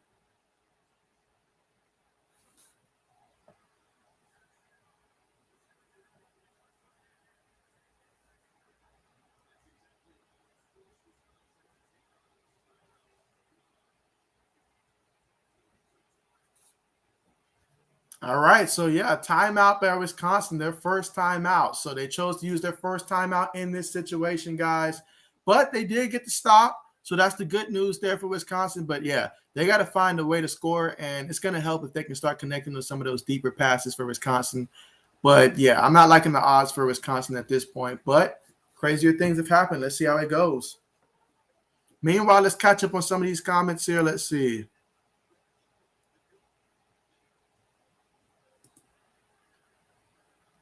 Up, and just like that, we're back from the commercial. All right, so Notre Dame's punting the ball. The punt is up. Will we get a return? I see the fair catch symbol. That's going to be a fair catch at about the, let's say, Wisconsin 11-yard line.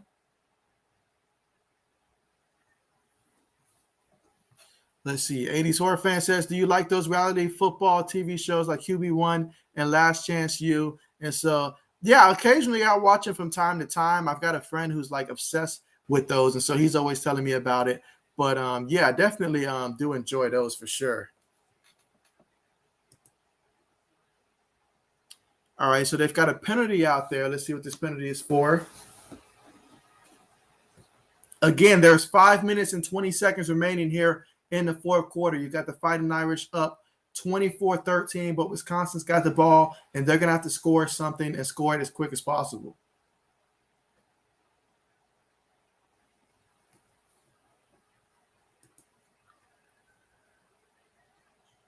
Unsportsmanlike conduct on Brian Kelly. Wow, what is he saying? I mean, his team's got the lead, so –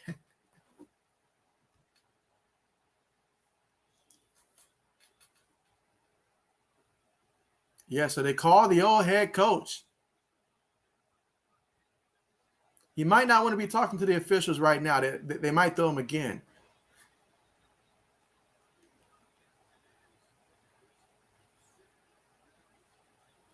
All right, so there we go. Wisconsin in a shotgun formation. They've got 2 receivers at the bottom of the screen and a tight end. 1 receiver at the top, back in the backfield with Mertz. Mertz takes the snap. He's looking. He throws it. It's caught. Nice reception right there. That's going to take the ball to about Wisconsin's 46-yard line. And so you have to imagine that they're going to pick up a little bit more of the pace now on offense. Of course, in college, when you get the first down, they stop the clock until it's all lined up. All right, so you've got 2 receivers at the bottom of the screen, 1 at the top, shotgun formation. Mertz takes a snap. He's looking. He throws it. And it's picked off by Notre Dame. Picked off. He could take it all the way to about the 25-yard line. Picked off. I'm telling you guys, I just don't see it in Mertz. I just don't see it. Just don't see it. He's hurting the team. It wouldn't hurt to go a different direction. Let's see. You say they should have went for it on 4th. Damn long field goal miss. You say, I'm just going to go out and say it. Wisconsin is not good. No, and they're being held back by Mertz. This goes to show if Wisconsin can't run the ball, then yeah, their offense, that's why they lost to Penn State early on. That's why they lost this game. They're a quarterback shy of being a real contender in the Big Ten. They don't have a quarterback. That's a gaping hole. He can't connect on anything beyond 15 yards, anything. So, yeah, this is very frustrating, you know, because I know there's a lot of people out there that's rooting for Wisconsin and stuff. Very frustrating. This quarterback position is really holding them back. Meanwhile, Notre Dame, out of the shotgun, 1st and 10, tight end, motioned, handed to the back. He's running, gets back maybe to the line of scrimmage on the play. Brings up a 2nd down situation, 2nd and 10. But now you got to figure that Notre Dame has this game in the bag, folks. You got to figure so. Barring any type of turnover, that's the only thing that can really change this. Yeah, Wisconsin fans, the AD is going to be getting a lot of letters. Coach is going to be getting a lot of letters. We got to figure out who else they got at quarterback. Because Mertz, I mean, he cannot connect on those deep passes. And when you can't connect on those deep passes, you make it easier for the defense to bulk up against your running game. We know Wisconsin can run the ball, but this is a game they needed to be able to pass the ball. Meanwhile, Notre Dame, let's see, Pine up under center, hands it to the back. And so after forward progress, there's probably going to be a pickup of about 4 yards by Kyron Williams on the carry. Let's see. And Bears production says Pine over Cohen. I have to agree. Okay, you mean Cam? There we go. Let's see. 84 fan says INT, the nail in the coffin. Right about that. But it's 3rd and 6. Technically, if you give up just the field goal here, you're technically still in the 2-possession range. But at this point, given the time that'll be on the clock and the way the offense has not looked in this one, yeah. All right, so timeout by Notre Dame.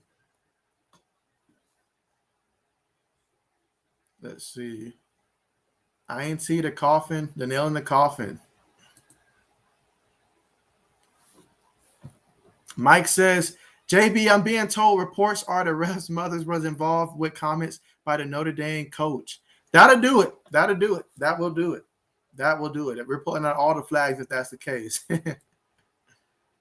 But yeah, guys, I mean, I appreciate you guys for being here. I see right now that we're about 7 strong. At least that's what it's showing me on my end right here. So, guys, make sure if you haven't already, you press the thumbs up button and that you do subscribe to the channel because I appreciate you guys being here and supporting me throughout the stream. That really means a lot for me on my journey to 1,000. That's obviously the next goal for me. So close to it. So each and every subscriber, that does help me get a lot closer. So I appreciate you guys for tuning in. And for those of you that are subscribed, you guys are the real MVP. Really appreciate you guys for being here, even though this game looks like it's about wrapped up here. But, yeah, I mean, who knows?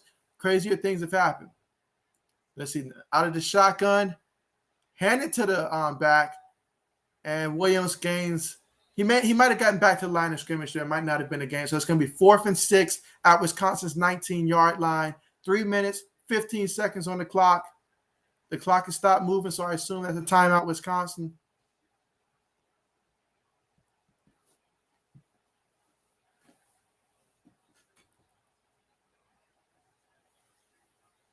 Yeah, in terms of games that'll be coming on later on that may have some interest, you got to think about that Arkansas versus Texas A&M game. I know in terms of rankings and stuff, that's definitely probably the biggest matchup I think we have today. Someone correct me if that's not the case, but I think that's the biggest matchup that we have in terms of 2 ranked teams playing each other later on today.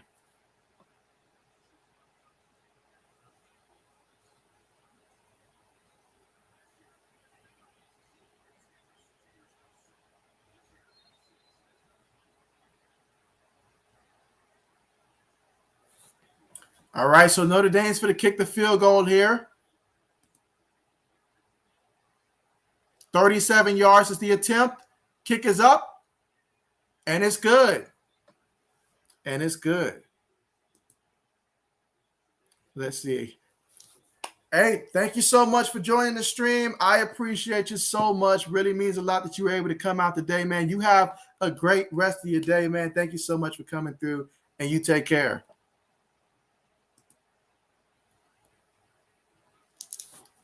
Let's see. There's a flag out there.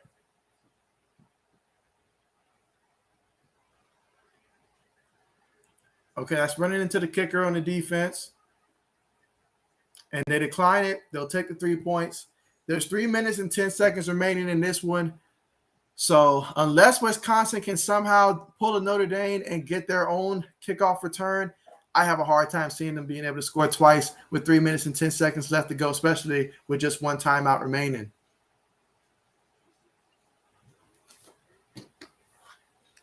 And we've got the commercial right now.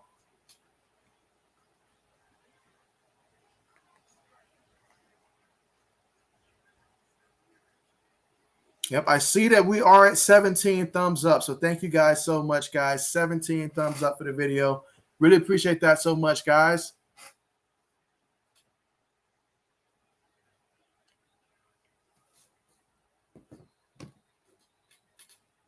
And if you're the Fighting Irish, I mean, you got to feel good about how this game went. This is definitely will be one of their more impressive victories if they hold on for this one this season, in my opinion, being able to go down neutral territory but beat the Wisconsin Badgers in this fashion, in which we really saw a lot from their defense out there, saw a couple good things. And then just seeing how Pine looks in his offense, I like how Pine looks out there for Notre Dame. So good job for them out there. As for Wisconsin, got to do something about Mertz. I mean, he's out there hurting the team. Got to do something about him. Until they get a marquee quarterback, you know, it's going to be tough to try to win some of those bigger games for Wisconsin.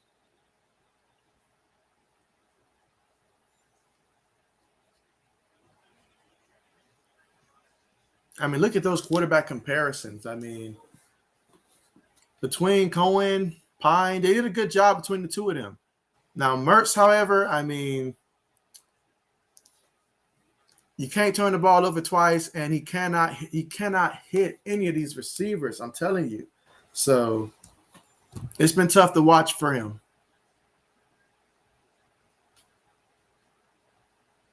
All right, out of the shotgun formation, Mertz takes it. He throws it. It's caught.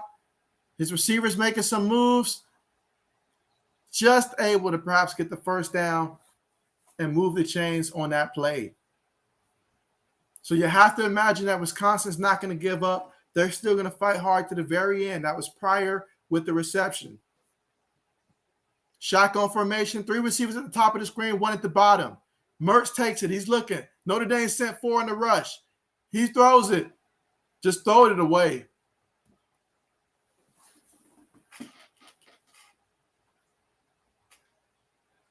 All right, so we've got a 2nd and 10 situation.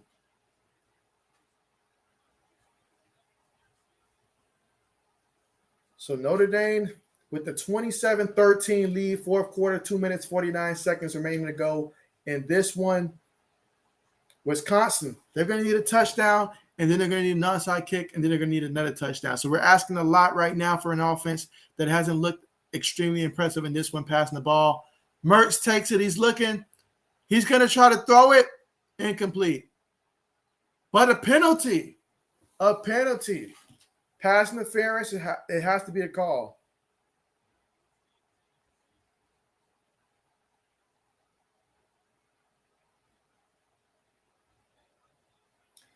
Yeah, so that's going to be a pass interference call on the play. So that's going to mean a first down for Wisconsin.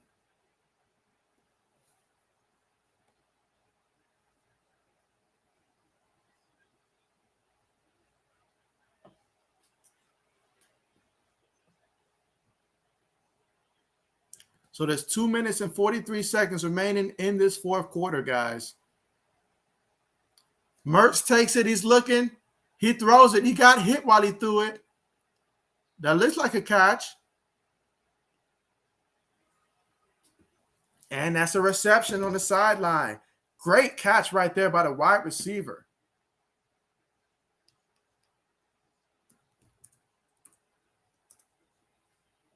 All right, so we're looking at a 1st and 10 now. Ball at Notre Dame's 32-yard line. If I'm Wisconsin, I'm taking a deep shot. Let's see, out the shotgun, he throws it. Picked off. Notre Dame picked it off. And he's taking it all the way. Talk about an ill-advised throw. I said it once. I said it twice. I'll say it 3 times. Dang it. Mertz should not be in the game for the Wisconsin Badgers. I hate to say that about a kid, but he is hurting his team. He just threw a pick 6. And now this is what Notre Dame needed. This is going to help Notre Dame in terms of when we're talking about AP rankings next week. Because of plays like that, it's going to make Notre Dame look a lot better in terms of this victory. So this is good news if you're a Notre Dame fan. Really good right here. But Mertz is really out here. That's an ill-advised throw, man. And I mean, all he's doing is throwing those plays or he's throwing it out of bounds. Like, my goodness. I don't know why you keep him in the game. You're not doing him any favors right now. He's 18 of 40. 1 touchdown and 3 interceptions. I am not happy by that. Not happy at all by that. Your team's already down. Throw the ball down the field. Give your team a chance. But yet he keeps taking that stuff, and it's not working. It's just not working. Got me over here sounding like I'm a Wisconsin Badger fan or something like that, man. I just hate to see it. That hurts. Because this man threw 3 interceptions today. What was a close game in this fourth quarter has now become drastically one-sided.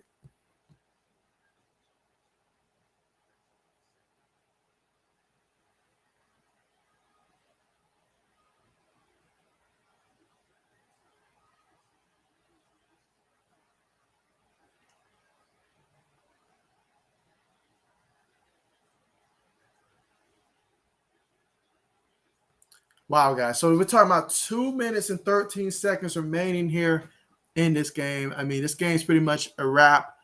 Hats off to Notre Dame. They came out here and played impressive, especially that fourth quarter, guys. Notre Dame, in case you guys haven't realized, Notre Dame has scored 24 points in the fourth quarter. Not only have they scored 24 points, guys, but they scored on offense, they scored on defense, they scored on special teams. All that in one quarter, guys.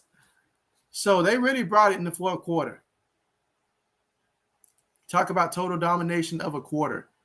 And as for Wisconsin, I mean, as long as they got Mertz in, I wouldn't be surprised if they fall out the top 25 after this. I know Notre Dame's a ranked team, and it's going to put them in the top 10 for sure. But my goodness, Wisconsin, that was a colossal collapse here in the fourth quarter.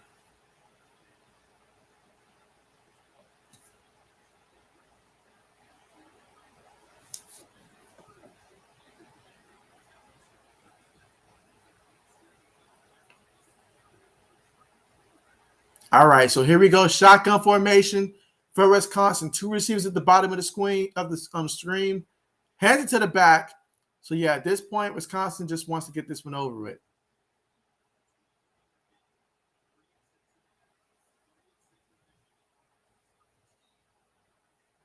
So, yeah, we're seeing some running plays here to try to get this ball game over with.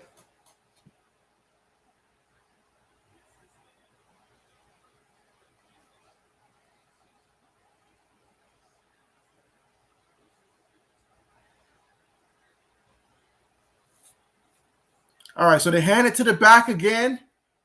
He's got some room. He gets about a good 6 yards maybe on the carry.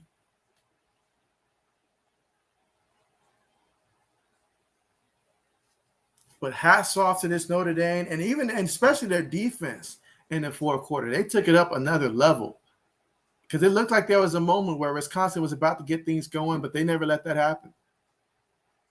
Let's see the pass. Picked off again. Will Notre Dame score another touchdown? I don't know why Wisconsin just won't run this ball out. Another touchdown by Notre Dame. You have got to be kidding me. This is unreal. 2 touchdowns by the defense here in the fourth quarter, and you had also the special teams touchdown as well. Who needs an offense when you're getting points from your other units like this? My goodness. If Wisconsin doesn't take a knee when they get the ball back, you got to know when to step out of the ring. And right now, Notre Dame's about to put them to sleep out there. Like they've already put them to sleep, woke them back up, put them to sleep again. Like this is just embarrassing out there for Wisconsin. An absolute embarrassment.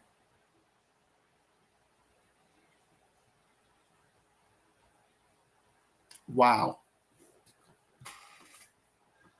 Extra point is up and good.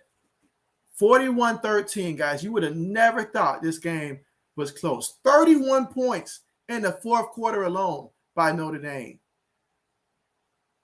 Wow. Wow, guys. This is Just wow. But then again, hats off to Notre Dame. I mean, after a performance like this, heck, I mean, they're gonna jump. They're gonna jump in the AP poll, all right. Like Notre Dame fans, you guys are about to jump, take a massive jump. This is the kind of win that I was talking about, though, for Notre Dame. They needed a statement win, and they got that today. Wisconsin gift wrapped it. Some of this stuff. 4 interceptions by Mertz. My goodness. That's terrible, guys. Absolutely terrible.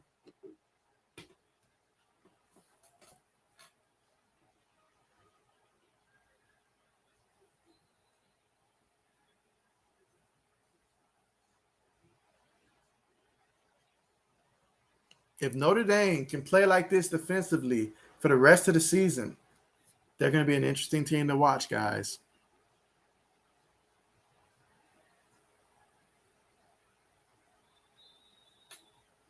All right, 53 seconds. Let's go ahead and take a couple knees here, or at least run the ball. But my goodness, I'm afraid at this point, if they call a running play, they might fumble the ball or something like that.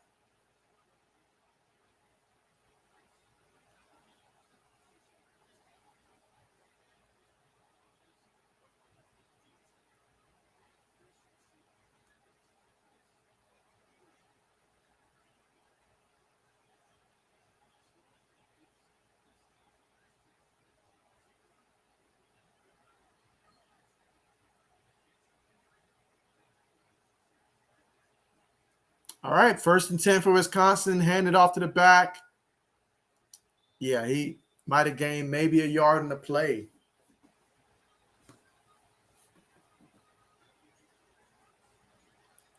All right, so yeah, as this stream winds down, yeah, definitely, guys. Appreciate you guys so much for coming out, man. I mean, that really means a lot to have you guys come out and support me. I know this game is one-sided, but to look up here and still see that there's still 4 people here on the stream, that lets me know this channel is growing the right way, and it's because of guys like you. So I really appreciate you guys for joining for this one. Meanwhile, Wisconsin runs the ball, picks up about a good, say, 4 yards in the play.